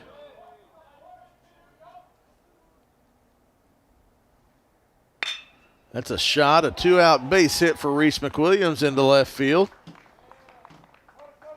Jake Cale gets over to cut it off and keep McWilliams at first base, so the Tigers get the 5th hit of the day. From the 9-hole hitter, Reese McWilliams, we go to the top of the order to Jaron Cesar. Sometimes all you need is 1 or 2 hits to try to get something going. Tigers have not been able to string hits together. Union did in the first.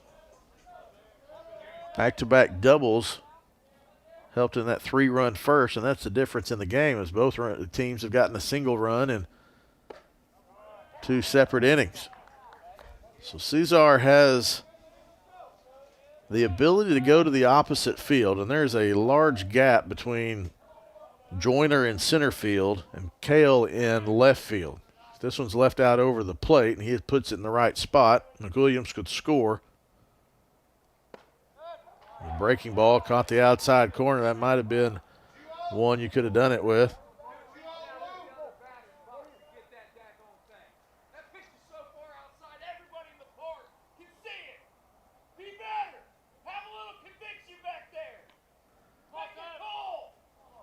Coach Howard is probably trying to get the home plate umpire to run him, and he wouldn't. Don't think he liked that strike call.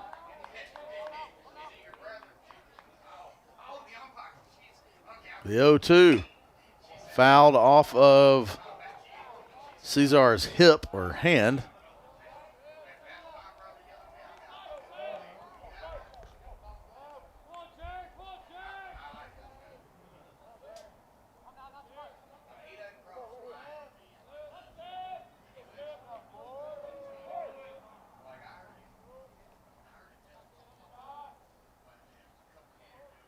The 0-2 fouled out of play. Cesar stays alive.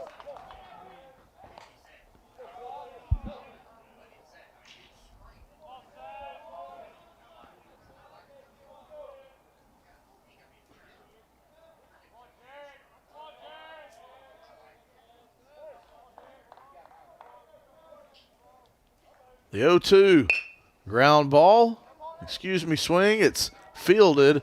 And the play is made at second base by Eli Gibson, and the Tigers are retired in the bottom of the 6th. Union 5, Ouachita 2. Back for the 7th from Rab Rogers Field after this timeout. OSDN is Ouachita's student sports media program in the Rogers Department of Communications. OSDN brings over 100 Tiger Home athletic events and other content to your devices each school year. OSDN is funded by advertising and generous gifts from supporters. If you'd like to support the students of OSDN through a tax-deductible donation, visit obu.edu/give and indicate OSDN in the provided field. If your business would like to advertise on an OSDN broadcast, email us at osdn@obu.edu. Thanks for watching, and go Tigers!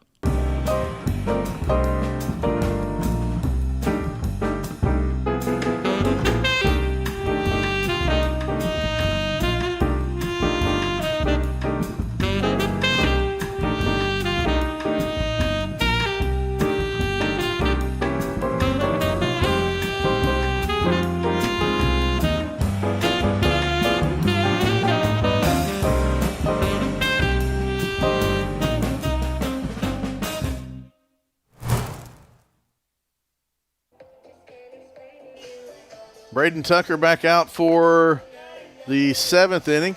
Java Primo game recap. Union 5 runs on 7 hits, 2 errors. Ouachita 2 runs on 5 hits, 1 error.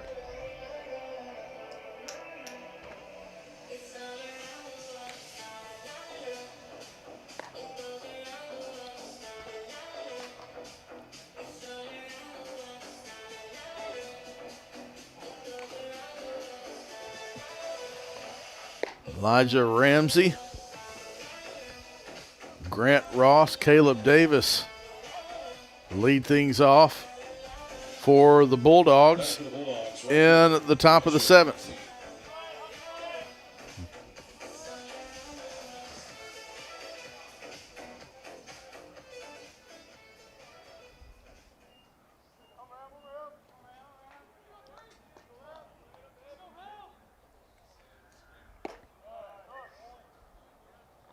Dolan tries to frame that one and pitch too high for ball 1.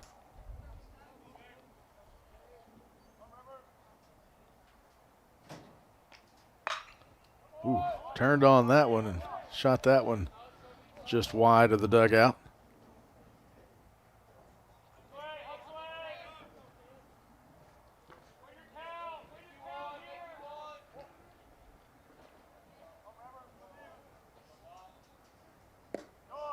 The 1-1 pitch is low for ball 2.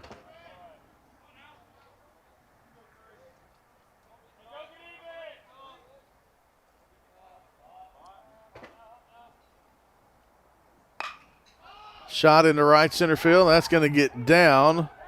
Cesar cuts it off, and it's going to hold Ramsey to a single. So another leadoff base hit for Union. And the Bulldogs have been able to get runners on and try to make something happen in the majority of these 7 innings.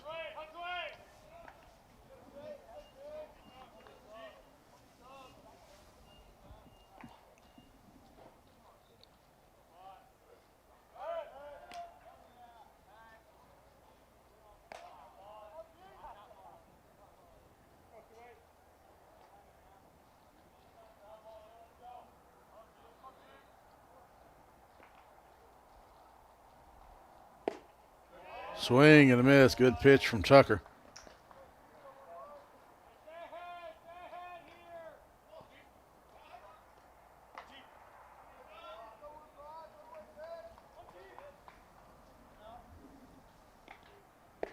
Another swing and a miss of the breaking ball, and Tucker has that one working.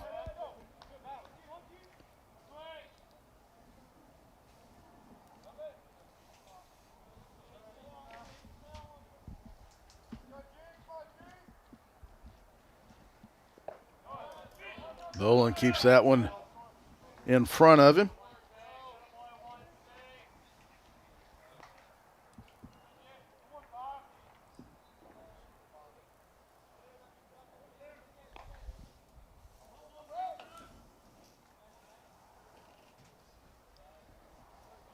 The 1-2 breaking ball called strike 3.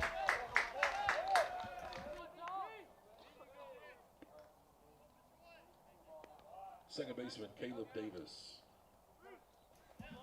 So Caleb Davis to the plate now for Union with 1 out.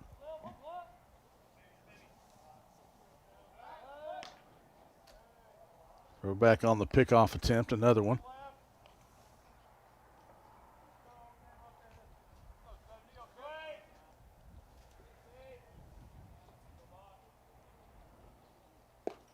Breaking ball outside. Ball 1 to Davis.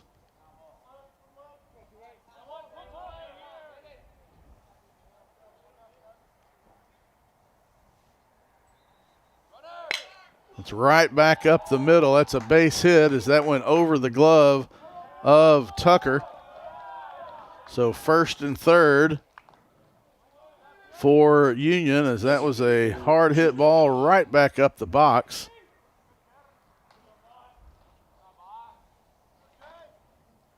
And now the Bulldogs have something going here in the 7th.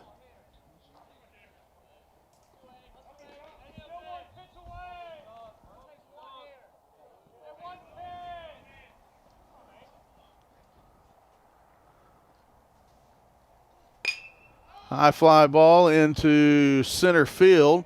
Cesar will make the catch, and then we'll have a play at the plate. The runner goes. The tag is in time. The call of out is made, and now we're going to have a challenge most likely. So it looks like the call of out was made, and we're going to have a challenge most likely. So we'll have to see what we have going on here. They're going to put the Tigers back out on the field, and we will have an official review as Union has challenged the call on the field of out at home. We'll take a break, and when we come back, we'll have the umpire's decision after this timeout on the Ouachita Sports Digital Network presented by Taylor King Law. At Knight Insurance Professionals, we offer local expertise, a professional experience, and the attention to detail that you deserve. Knight Insurance Professionals offers a comprehensive list of commercial and personal insurance products and can fit their products to your needs. Insurance can be complicated. Let us take care of it for you. It's the assurance you're looking for when it comes to protecting what's important to you. Knight Insurance Professionals at 10th and Caddo in Arkadelphia. 870-246-3700. Local, professional, personal. Victory doesn't just happen on game day. It's earned in the sweat, the silence, the prep. No crowd, no lights, just focus. Because when something unexpected happens like an accident, you need a team that's ready. I've been fighting for clients for over 30 years. There's a reason we're still in the game. And at Taylor King Law, we don't just show up. We win. On your side, by your side. The winning side.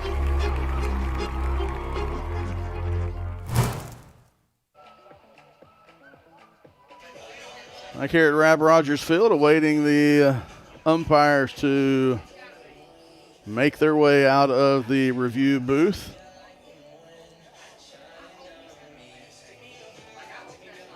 Looks like it might be a second.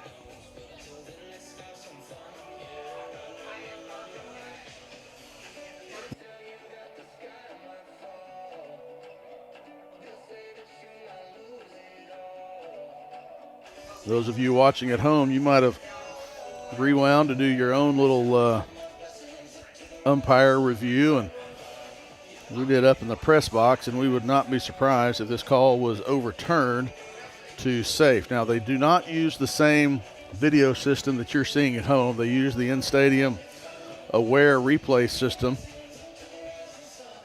and you can't see it on your screen right now, but we will watch for the umpires to make their way out of the coach's office as they go in there to take a look at the footage from the in-stadium camera system. Both the third base coach and the head coach from Union pretty quickly came out and said, no, we're going to review that. They thought it was going to be a safe call.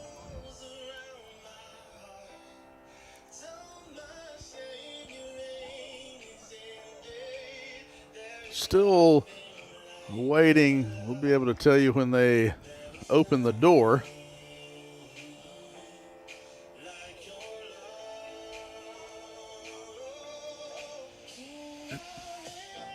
Braden Tucker standing out there kind of carrying on a conversation with the umpire.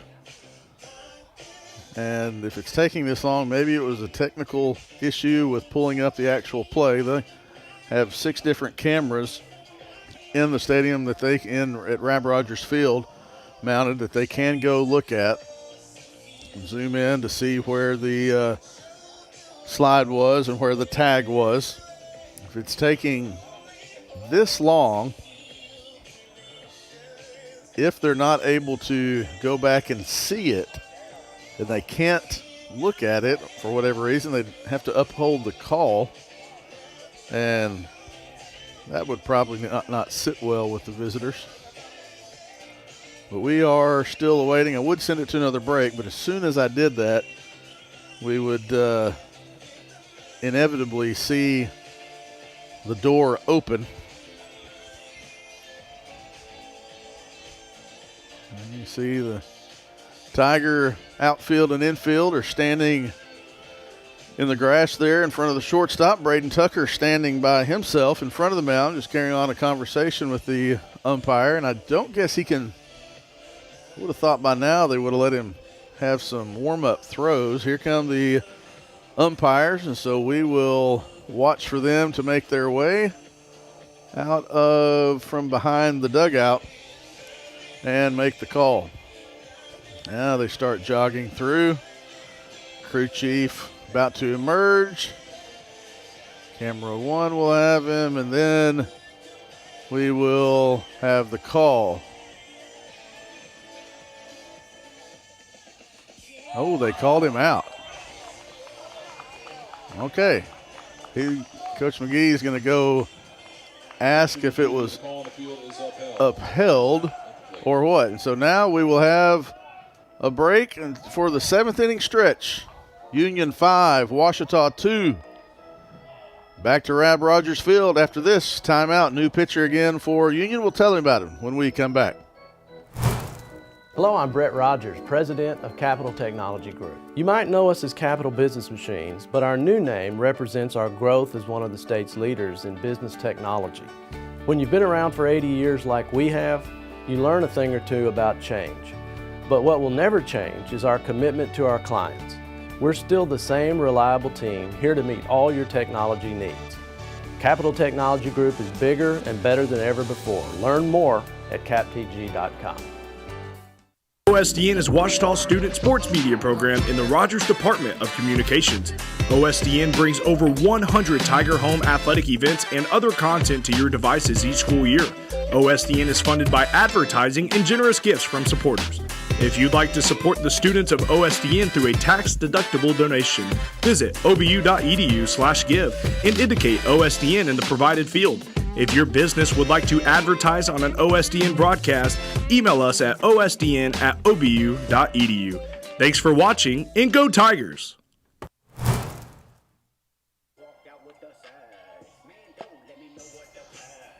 Back here for the bottom of the 7th. Union 5, Ouachita 2. New pitcher for Union, Takuma Sato. For Union.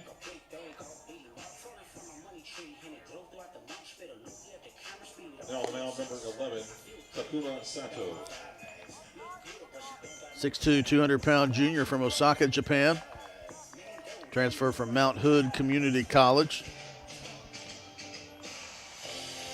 The 8th appearance for Sato, but only Sato's first appearance in relief. All of his other appearances have been starts. Joseph Bolin will lead things off here in the bottom of the 7th. The Tigers need 3 runs.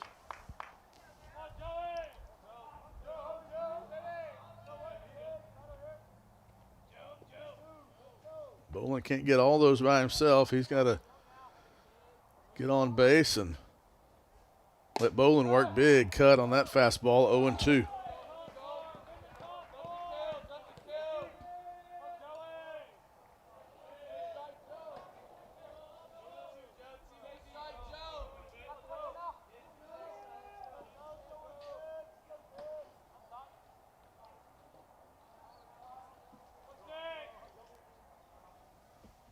The 0-2 fouled back to the net.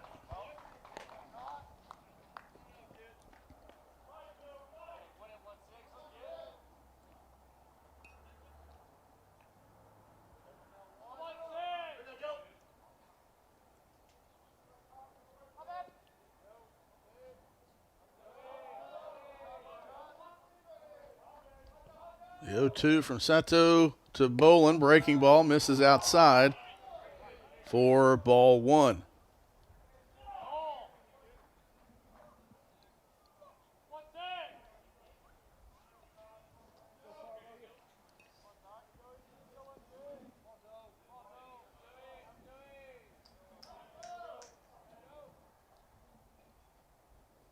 The 1-2 shot from Bolin, high fly ball into left center field, gets over the head of Joyner. That's a two-hopper to the track. It is a leadoff double for Joseph Bolin here in the bottom of the seventh. So the GAC Player of the Week with 10 hits last weekend against Southern Nazarene gets a leadoff double here in the seventh.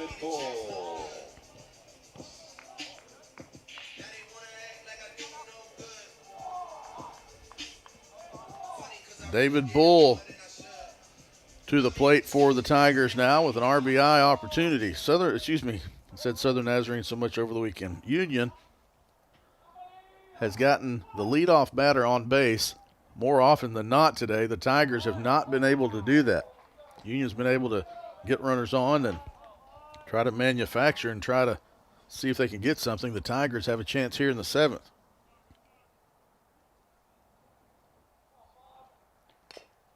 Check swing.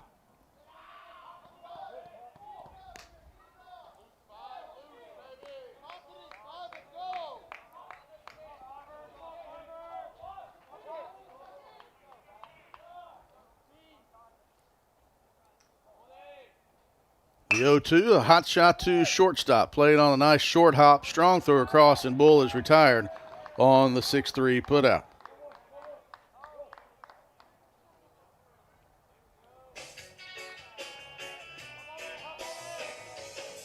Now batting second baseman, Cade Bowman.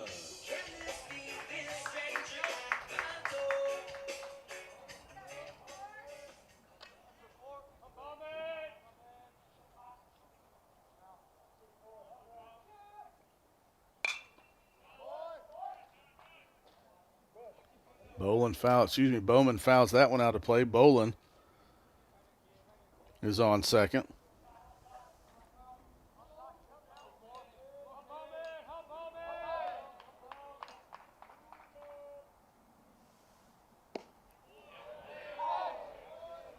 That one misses for ball one.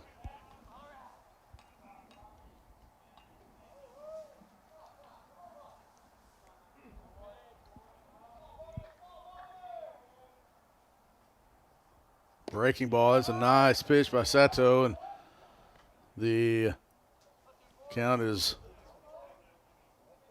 1-2 now after the first foul ball. So 1 ball, 2 strikes to Cade Bowman. 1-2 pitch in on the hands, ground ball, charged, cut off by the third baseman. The throw is high, but that helps when you have a tall third baseman, and that not only got the out, that was a nice play at third base from Union. That was a nice job by third baseman into the game for Union. I missed that. Joseph Huffstedler. Didn't think that was Ethan Quinn. Joseph Huffstedler came in for defense. 6', 190-pound junior from Dyer, Tennessee, transferred from Bethel University. He cut that one off and made a nice, strong throw across. So now 2 outs and a runner in scoring position for Cassidy. Turns on that one, fouls it into or off of the facing of the Union dugout down the first base line. So it was a leadoff double from Bolin, but Sato is one batter away from stranding Bolin at second base. The 0-1 pitch, low, ball one.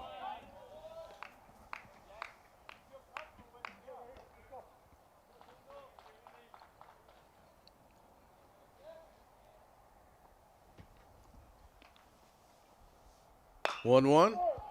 Turns on that one and fouled it down the first base line as well.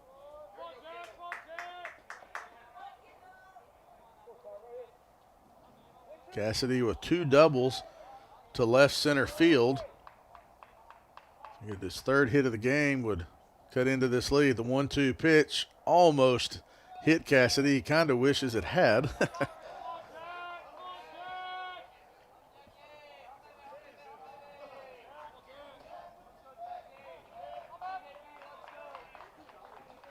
Twos across the board.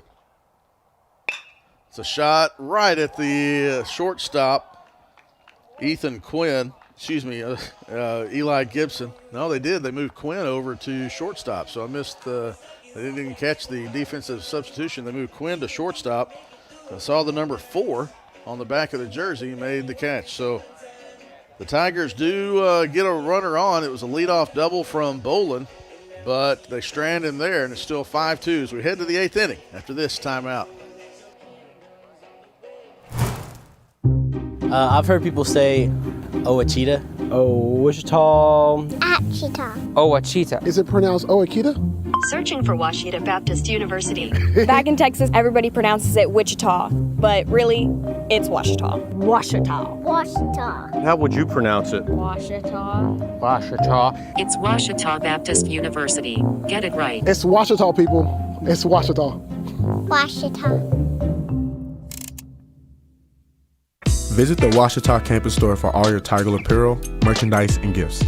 If you need something to wear to show your Tiger pride, stop by the Washita campus store on the bottom floor of the Evans Student Center to grab a t-shirt, sweatshirt, polo, or more. If you can't stop by the store on campus, visit us online at bookstore.obu.edu. Make your purchase and we'll send it to you. Support the Tigers by checking out the Washita campus store. Go Tigers.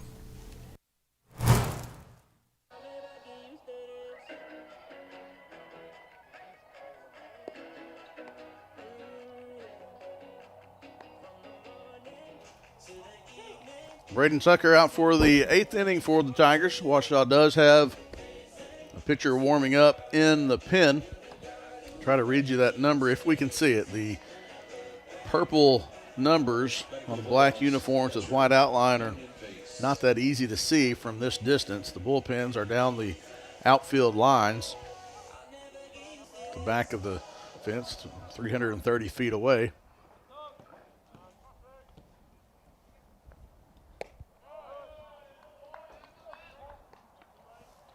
Tucker will face Kenyon Pace, Jake Cale, and Ethan Quinn. Quinn did move over to shortstop, so he's the one who caught that line drive. The 1-0 pitch catches the zone for strike one.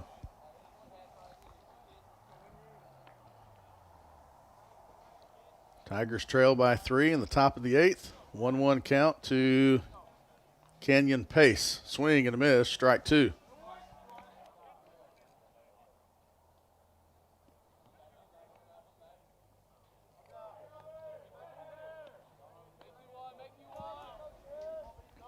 One, two, the count now to Pace.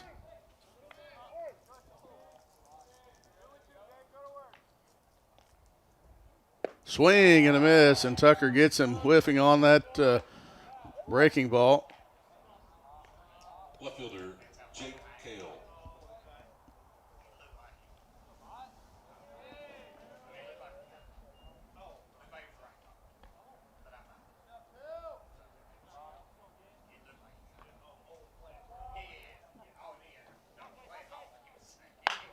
First pitch swinging, ground ball. McWilliams plays it on the hop. Bull digs it out. The throw was low, went off the glove of Bull, was sitting at his feet, and he reached down and gloved it right before the batter, Jake Cale, stepped on first. Shortstop, Ethan Quinn. Quickly 2 outs. Ethan Quinn to the plate now, moved over to shortstop 2 innings ago. Caught the line drive from Cassidy to end the bottom of the 7th. Squares around a bunt, takes a fastball called strike 1.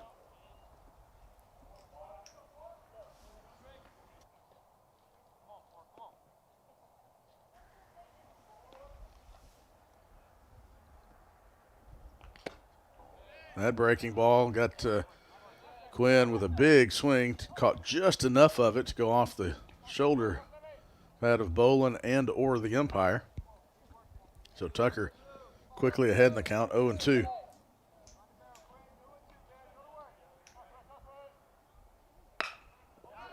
It's an 0-2 fastball. It's pulled into right field for a single. It's a 2-out single from Ethan Quinn. We go back to the top of the order to Kylan Joyner. Center fielder, Kylan Joyner.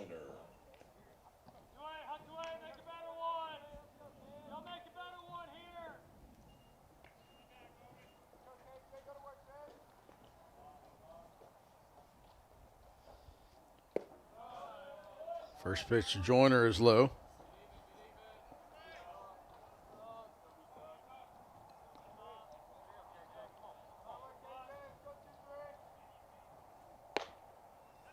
The fastball catches the outside part of the plate for strike one.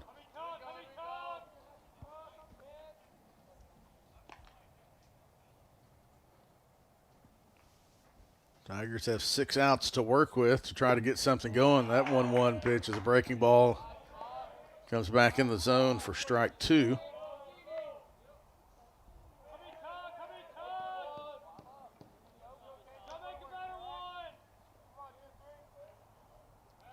Throw back to first. Quinn dives in safely before the tag.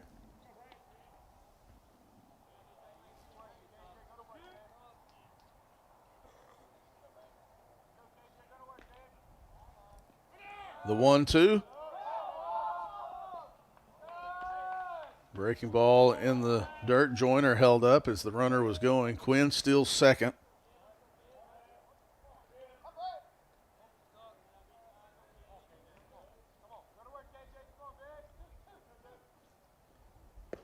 The 2-2. This is for ball three. The count is full. 3 balls, 2 strikes, 2 outs. Runner on second.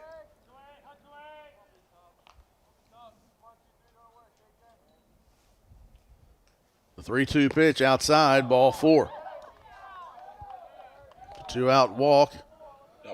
So the Bulldogs have a single and a walk here with 2 outs. So Huffstedler gets his first at bat after coming in as a defensive substitution. On the season, Huffstedler batting .364, only 11 at bats. First pitch catches the bottom part of the zone for strike one.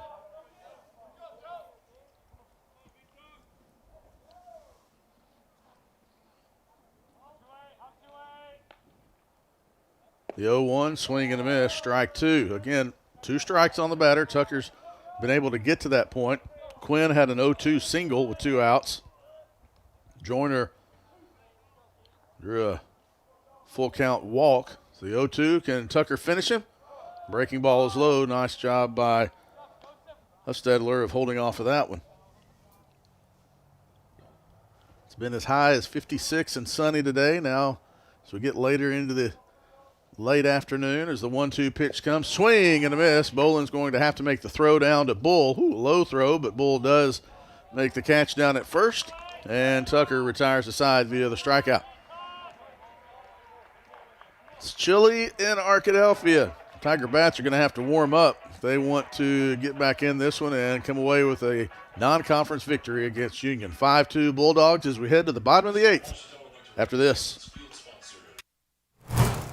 Owned by Ouachita alumni, Java Primo Coffee House, Cafe, and more in downtown Arkadelphia is a must-stop for everyone. Stop by in the morning for fresh coffee, a specialty coffee drink, or a full breakfast. Come back at lunch, or in the evening for burgers like the Primo Burger, the pulled pork burger, or the mac and cheese burger. Maybe it's a salad, a wrap, a quesadilla, or one of our varieties of pizza. And don't forget to top it off with a sweet treat that puts the cherry on top of a great meal. That's Java Primo on Main Street in downtown Arkadelphia.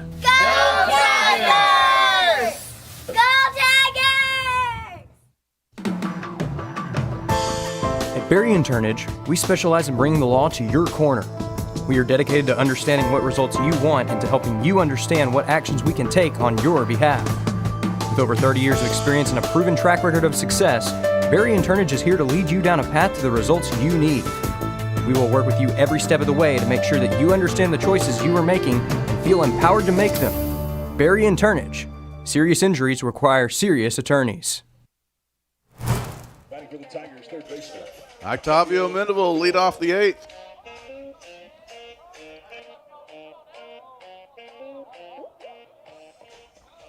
Tigers only have 6 hours to work with. Got to get something going here in the 8th. Sato back on the mound for his first, second full inning of work. First pitch is a strike right down the middle.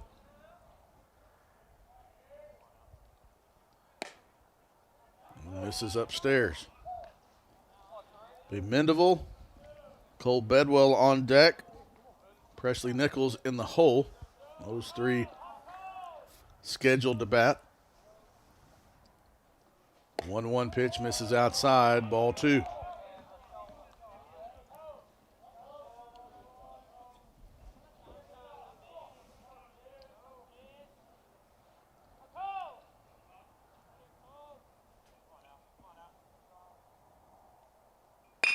It's a ground ball. Quinn off the heel of his glove right to the second baseman, Caleb Davis, but probably wouldn't have had time to get Mendeville anyway, so that's going to be right up the middle. Quinn made a nice attempt at it, but on that last hop, it just went off the heel of his glove, and that is a leadoff single for Octavio Mendeville. The Tigers had a leadoff double from Bolin in the 7th, just couldn't quite do anything with it. Now a leadoff single from Mendeville brings up Cole Bedwell. Off-speed pitch, as you can tell out of the hands that one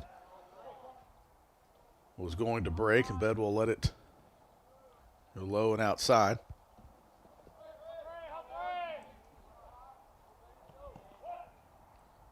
The 1-0 pitch, that's a fastball. Called strike 1. Catcher Kenyon Pace mishandled it. Was in the zone. Sato looks and gets the sign, looks back. Mendeville at first.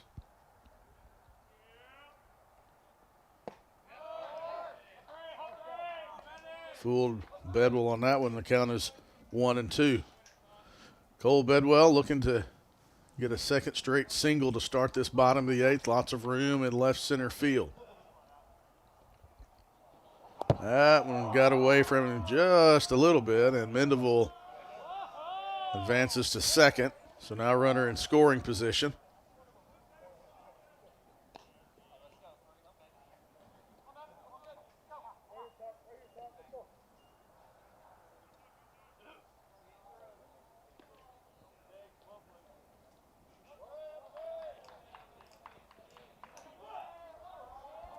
So now Mendeville in scoring position. 2-2 the count to Bedwell. The 2-2 pitch outside and low, ball 3.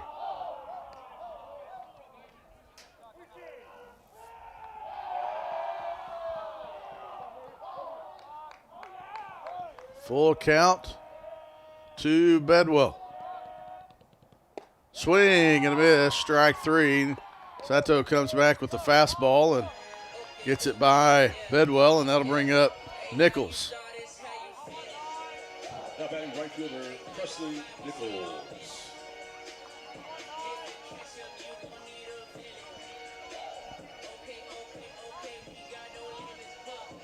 Clouds have, it's not cloudy, it's just kind of overcast now. The sun is gone.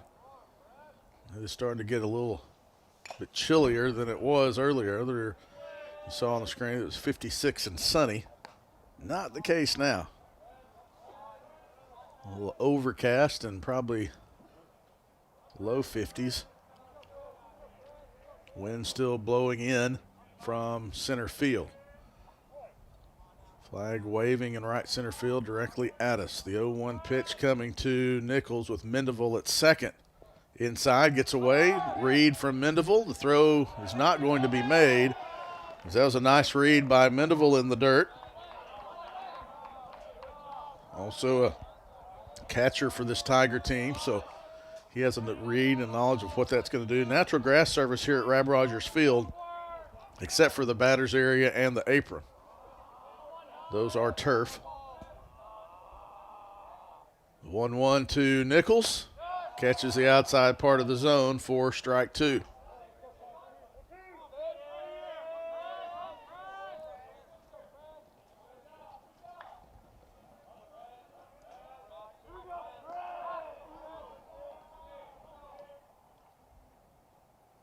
Swing and a miss, strike 3, and 2 strikeouts in a row for Takuma Sato, and the Tigers are at risk of stranding another runner in scoring position.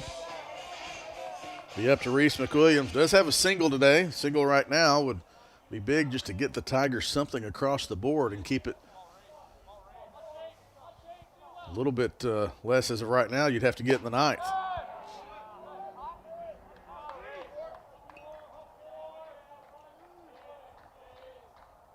McWilliams steps out after first pitch strike. The 0-1, a shot into left field, and that's going to be an RBI single for Reese McWilliams. That's what he needed, and that's what he wanted. That's what he got. So McWilliams gets a 2-out RBI single to score Mendeville. Makes it 5-3. We get back to the top of the order to Jaron Cesar.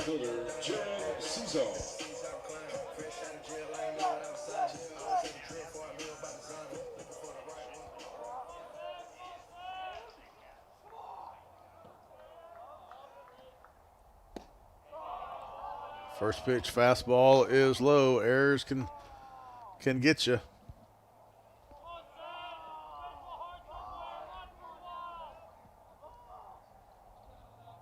Free bases, however they come. That as Cesar thought he got hit. I thought I heard something. Cesar stays in the box, and so said it did not hit Jaron Cesar. It just came in between the leg of Cesar and the glove of the catcher, and it got to the backstop so fast it bounced right back, and that did not allow McWilliams to advance to second. If he'd been able to, then he would have been in scoring position for Cesar.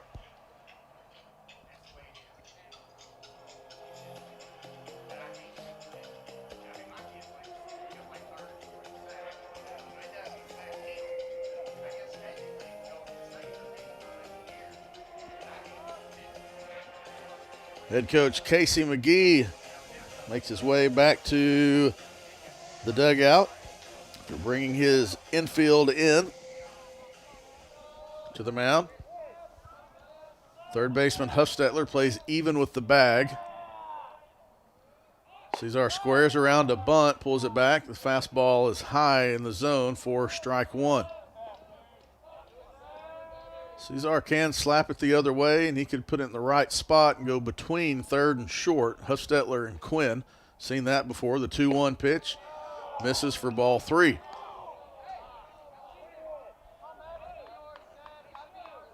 The hottest hitter in recent games for the Tigers is on deck. They sure would like to get him to the plate. The 3-1 to Cesar. Misses, ball four.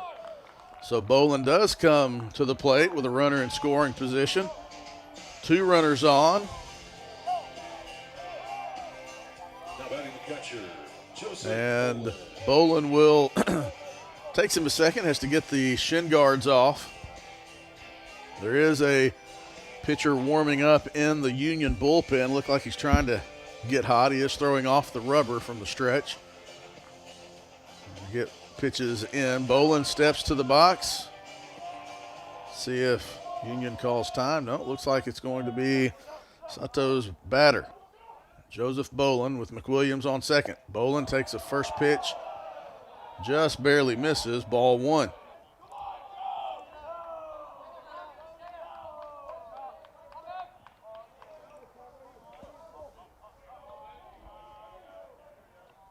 And a double to lead off the seventh.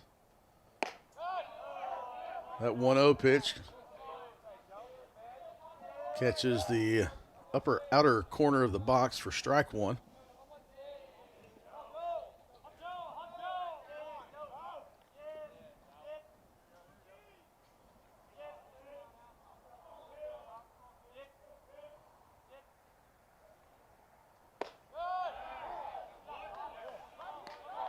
Boland nods in agreement of that one. It was up in the zone, called strike two. So Sato's one pitch away from getting out of this one, and Tigers have two base runners they don't want to strand. 1 ball, 2 strikes, 2 outs, 2 on.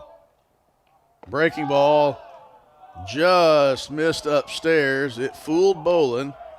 Might have fooled the umpire as well. The catcher, Pace, the pitcher, Sato, and the middle infield and center field all were jogging off to the first base side of Rab Rogers Field to that Union dugout, but didn't get the call. I probably would have been too if I were them. The 2-2. It hit him And now Union is probably going to come out and ask if he didn't throw his elbow in there. Now they're going to ask if they'll talk about that one, just like they asked to talk about the one in the previous inning. So it's a big call because Boland's either going to be at first base or they're going to deem that he stuck his elbow out, and that's going to be strike 3. And so we will find out after they go to the booth. We'll take a break. This is a big call in this game. It's either going to be bases loaded and 2 outs for the Tigers, or we're headed to the top of the 9th. We'll be back with the umpire's decision after this timeout. At Capital Technology Group, we make your technology our priority. There are so many threats to IT these days, and we're here to help protect your data and devices. We're also by your side when things simply go wrong, whether it's servers crashing or printers breaking. We cover it all for our clients in all types of businesses. And with over 80 years of history in Arkansas, you can trust Capital Technology Group to be your business technology partner. Sign up for a free consultation at captg.com. Let Domino's cure your cravings by ordering online, calling us at 246-3131, or dropping by and seeing us on Pine Street in Arkadelphia. Join Domino's Rewards and begin earning rewards in just 2 visits. Check out our $6.99 mix and match and make the whole family happy. You might as well throw in a stuffed crust pizza, a sandwich, pasta, stuffed cheesy bread while you're at it. Check out other deals on our app or at Domino's.com.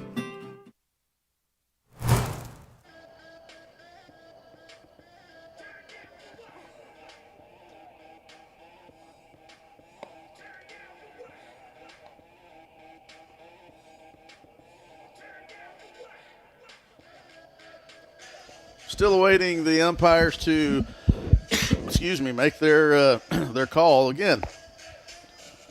It's a big call because if they deem that Boland violated the rule, this is going to be strike 3. If they say play on, Tigers will, and that would be the 3rd out of the inning.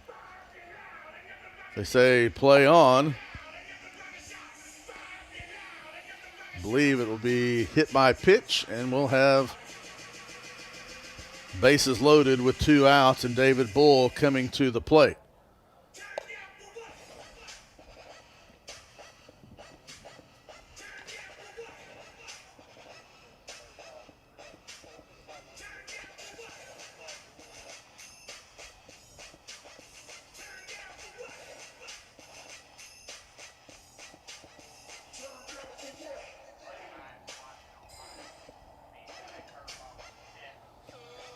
They deem that he intentionally leaned into or moved to be hit, it's ruled a strike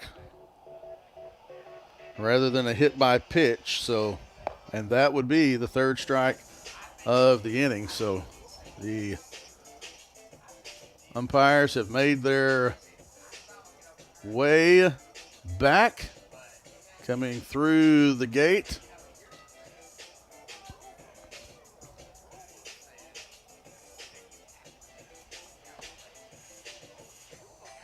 Put it on the crew chief. See what he says.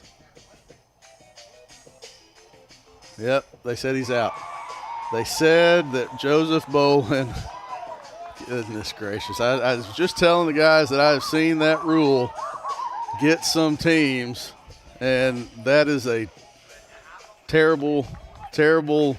I mean, I've seen it in college baseball the last 2 years, and that's what happens. They said that he moved his elbow to get into it. Well, that'll end the inning, and that's a big call. We said it was going to be, and that's the call that was made. And we go to the top of the 9th. Union 5, Ouachita 3. Back after this timeout. OSDN is Ouachita's student sports media program in the Rogers Department of Communications. OSDN brings over 100 Tiger Home athletic events and other content to your devices each school year. OSDN is funded by advertising and generous gifts from supporters. If you'd like to support the students of OSDN through a tax-deductible donation, visit obu.edu/give and indicate OSDN in the provided field. If your business would like to advertise on an OSDN broadcast, email us at osdn@obu.edu. Thanks for watching, and go Tigers! Victory doesn't just happen on game day. It's earned in the sweat, the silence, the prep. No crowd, no lights, just focus. Because when something unexpected happens like an accident, you need a team that's ready. I've been fighting for clients for over 30 years. There's a reason we're still in the game. And at Taylor King Law, we don't just show up. We win. On your side, by your side. The winning side.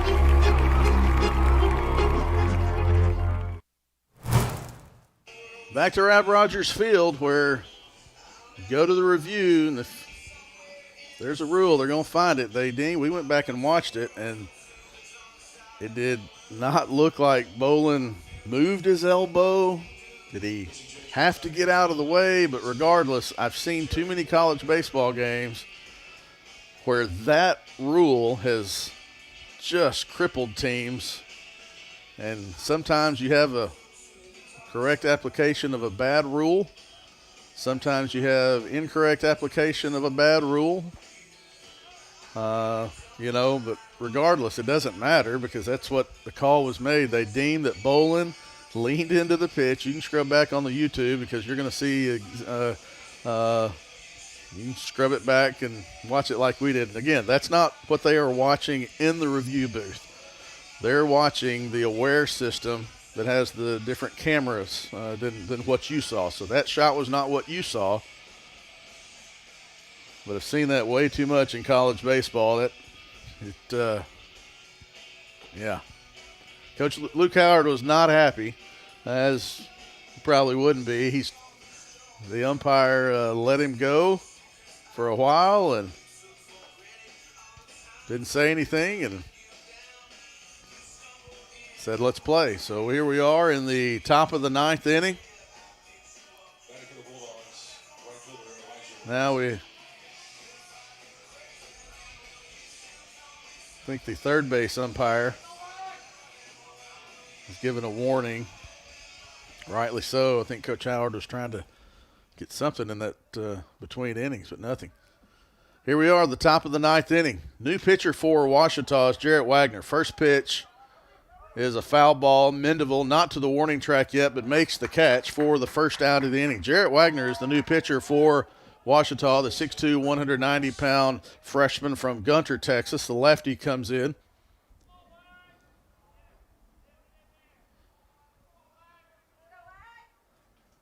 We go to Grant Ross, batting fourth in the Union lineup, facing Wagner. Lefty on lefty matchup.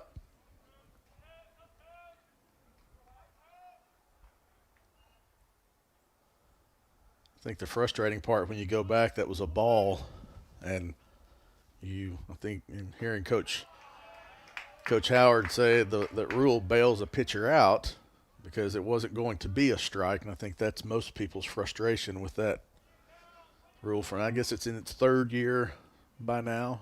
1-1 pitch to Ross, turns on that one right into the the bullpen off of the fence. The bullpen catcher for Union almost caught one in the back, but Garrett Ross turned on that one. It was a good challenge by Union because you know that's always a possibility. And it worked out for the Bulldogs. The 1-2 pitch from Wagner. Taken for a called strike 3. Bolin set up on the outside. The fastball came right down the middle. And Wagner gets the second out of the inning on the called strike 3.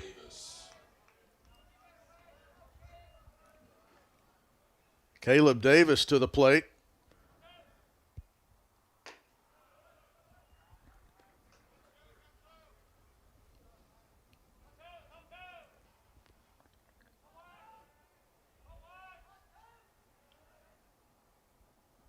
The 1-0 pitch just misses low, or ball 2.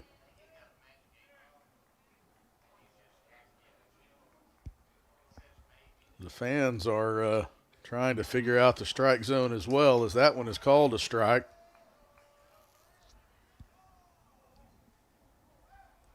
Two and one the count from Wagner to Caleb Davis. Fouls that one back to the net. 2-2. So 2 balls, 2 strikes, 2 outs, 2-2 on the mound. Jarrett Wagner, the lefty. Had some early relief in some midweek games of Austin Ford when Ford was trying to go a couple of innings. Try to keep it to 2 here. The 2-2 pitch. Low for ball 3.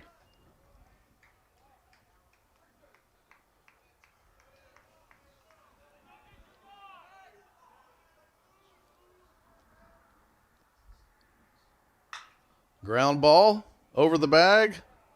Foul ball. And they said that went wide of the bag. Nice job by David Bull of staying down on that one and fielding it.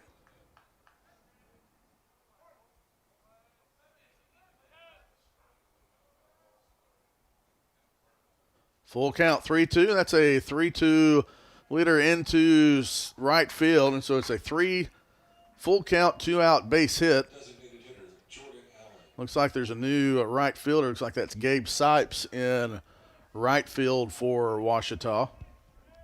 They went in on Davis. He turned on it and got just enough to find no man's land in right field. Jordan Allen to the plate now for the Bulldogs.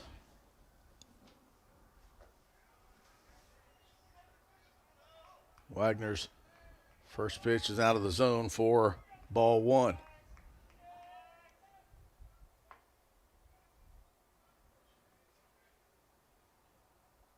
One-zero pitch, fly ball into right field. Sipes tracks it to his left, camps out and makes the catch for the 3rd out of the inning. So no runs on 1 hit, no errors, 1 Bulldog left on base. The Tigers have to get 2 in the bottom of the 9th. They want to keep this one going, 3 to win. We'll be back after this timeout on the Ouachita Sports Digital Network. Make Print Mania in downtown Arkadelphia your place to get embroidery, screen printing, trophies, and more. Drop by their store on Main Street or visit their website at printmaniatees.com. Need a shirt for an event? Let Print Mania take care of that. Need promotional materials for your organization? You can let Print Mania take care of that too. A family-run local business, Print Mania has been serving the area since 1992. Call Print Mania today at 870-246-3803. At Capital Technology Group, we make your technology our priority. Our team of experts can become your outsourced IT department, solving problems even before you know about them. We provide and maintain everything from servers and network infrastructure to printers and digital copiers. As a family business with over 80 years of history in Little Rock, you can trust Capital Technology Group to be your business technology partner. If you're ready to get your IT in order, visit captg.com and sign up for a free consultation. New pitcher for the Bulldogs as we start the bottom of the 9th. Carter Daniel, a 6'2", 200-pound freshman from Killen, Alabama, Loretto High School. This is the 9th appearance. Only the 3rd appearance in relief. 29 2/3 innings pitched. 39 hits, 35 runs, 27 of those earned.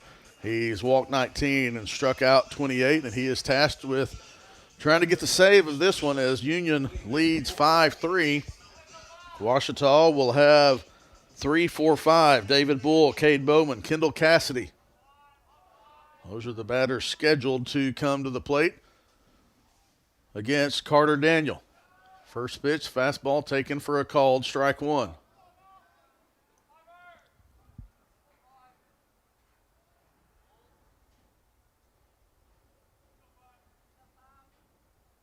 The 0-1 catches the outside part of the plate for strike 2. The breaking ball in the middle of the plate broke away. 0-2, the count now to David Bull.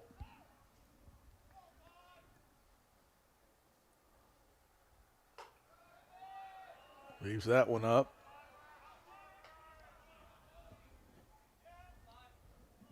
Tigers will be on the road this weekend in Shawnee, Oklahoma to face Oklahoma Baptist. The 1-2, swing and a miss, strike 3. Cade Bowman to the plate now for the Tigers. You just need 2, but you got to get a base runner or you have a chance to get the 2.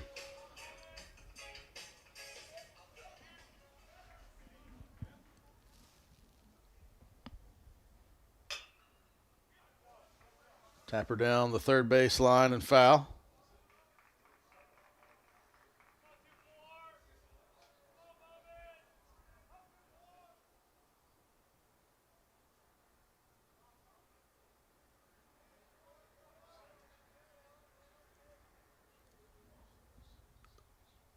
The 0-1 tails away, fooled him, and it's 0-2.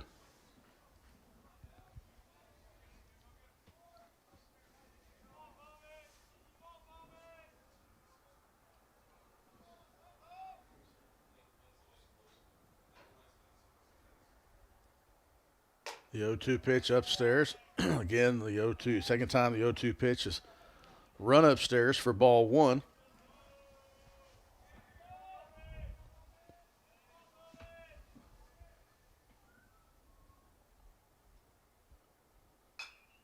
Fouled out of play, the same breaking ball that went away, and Bowman was able to get a piece of it and stay alive.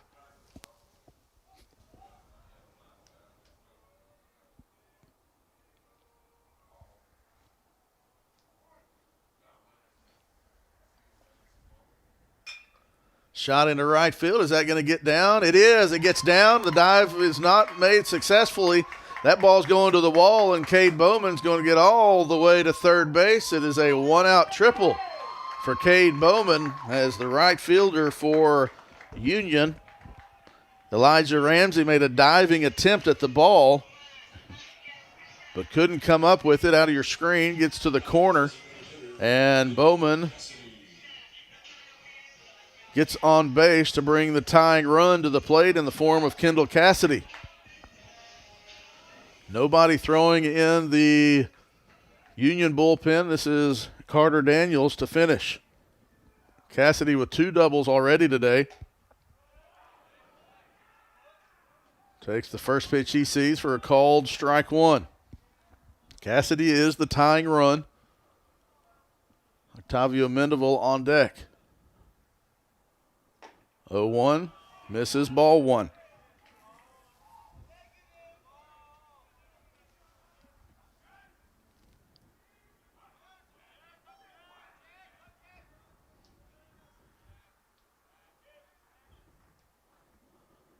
A high fly ball into shallow center field. Joyner comes on, makes the catch, and Bowman's not going to tag because ultimately his run doesn't mean anything anyway. You don't want to risk getting that last out at home. So it is up to Octavio Mendeville.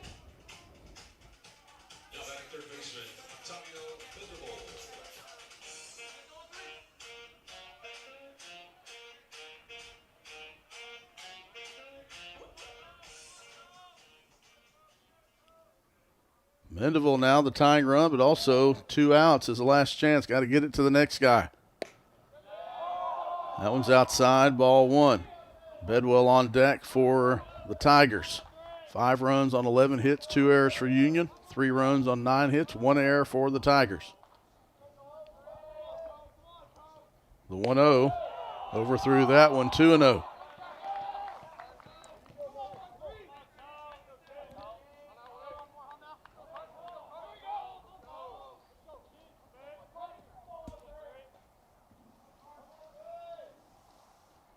The 2-0 low, ball 3. So Mendeville 1 ball away from bringing the winning run to the plate in Bedwell.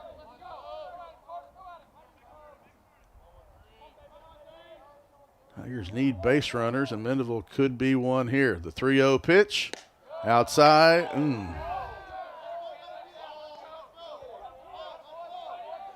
Catches the outside part of the plate for strike 1.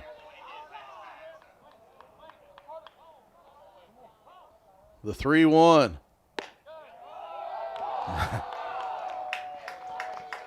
Now the pitcher was confused. I don't know if you overheard it, but one of the fans says it's normally not accurate when you say something about same spot, but that was pretty close to being in the same spot. Going to have a pinch runner for Ouachita. That is going to be Parker Lindsay. He's going to run for Mendeville. Lindsay is the tying run at first base. Casey McGee is going to head out to the mound and bring his infield in and talk to Carter Daniel and the rest of the infield as the Tigers trying to get a base hit and extend this one to the next guy, put the tying run in scoring position. Cole Bedwell comes to the plate. He is the winning run.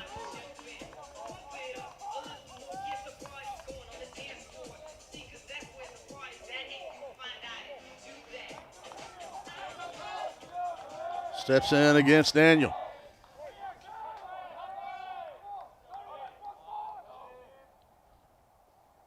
Outside, ball one. They throw down, and Lindsay is a good slide, and he's thrown out. Yeah, Coach Howard's probably going to want to challenge that.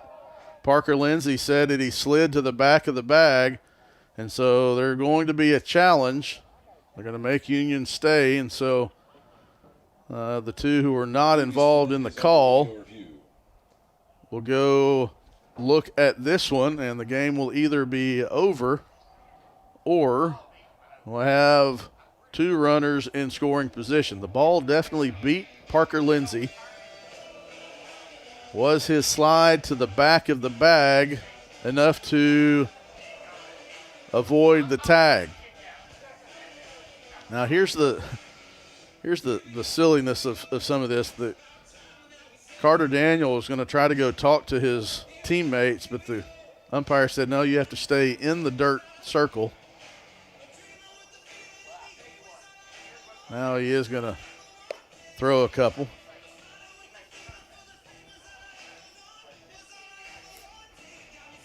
So this game, yeah, it's kind of fitting that it might end on a review.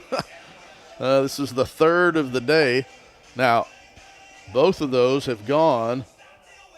Actually, it's 1-for-1. Ouachita had one review go its way as Union challenged a tag at home, in which the Union runner was called out and they upheld. Then, in the previous, Union had a challenge in which Joseph Boland was standing in the box and got hit on the elbow. And Union challenged and said that he tried to get hit by the pitch or didn't get out of the way enough, and so that was overturned. So Union's two challenges have gone, one in their favor, one in not. This is Ouachita's only challenge of the day, and it has to go in their favor or this game is over. Started at 3 o'clock, and we will either finish at 6:02 or we'll have another pitch to Cole Bedwell. The other side of that is if the call is overturned, then the tying run is now at second base, and all it would take is a base hit. They have been very deliberate with their video review processes. They have taken their time. And I don't anticipate this one in this part of the game to be any different.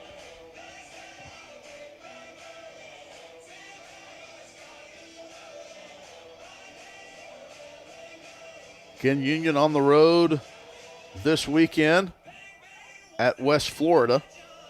They'll step back into Gulf South Conference play. Ouachita on the road at Oklahoma Baptist. When we see the umpires make their way out of the facility where the review is, we will try to get them on camera as they come to the field to make the call.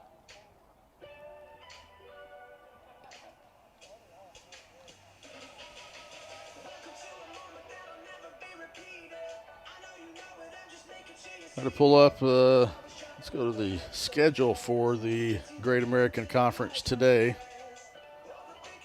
We mentioned Harding was at Tech, Oklahoma City. Now here they come out of the facility. We'll see what they say when they make this call. Oklahoma City defeated Southern Nazarene 18-10. Southeastern defeated Austin College. Delta State defeated Arkansas Tech 6-1. And he is out, and that is the ball game. Your final score: Union 5, Ouachita 3. And Union gets the non-conference midweek victory over Ouachita. 5 runs on 11 hits, 2 errors for Union. For Ouachita, 3 runs on 9 hits, 1 error in the loss. So the Tigers drop the game 5-3, and they'll head on the road for 2 Great American Conference Series this weekend in Shawnee, Oklahoma at Oklahoma Baptist, next weekend at Arkansas Tech. We thank you for watching this production of the Ouachita Sports Digital Network presented by Taylor King Law. Again, your final, Union 5, Ouachita 3. Thanks for watching, everybody, and have a great rest of your Tuesday evening. Hi, everybody. This is John Fanta with Fox Sports and the Big East Digital Network. Hi, this is Brad Sham, voice of the Dallas Cowboys. I'm Nicole Auerbach. Kevin Kugler of Westwood One. Hi, everybody. It's Pete Pranica of the Memphis Grizzlies and Fox Sports Southeast. Hi, this is Chuck Swirsky with the Chicago Bulls, our flagship station, 670 The Score. This is Kyle Peterson with ESPN. This is Tom Hart at ESPN and the SEC Network. Thanks for tuning in to the Ouachita Sports Digital Network.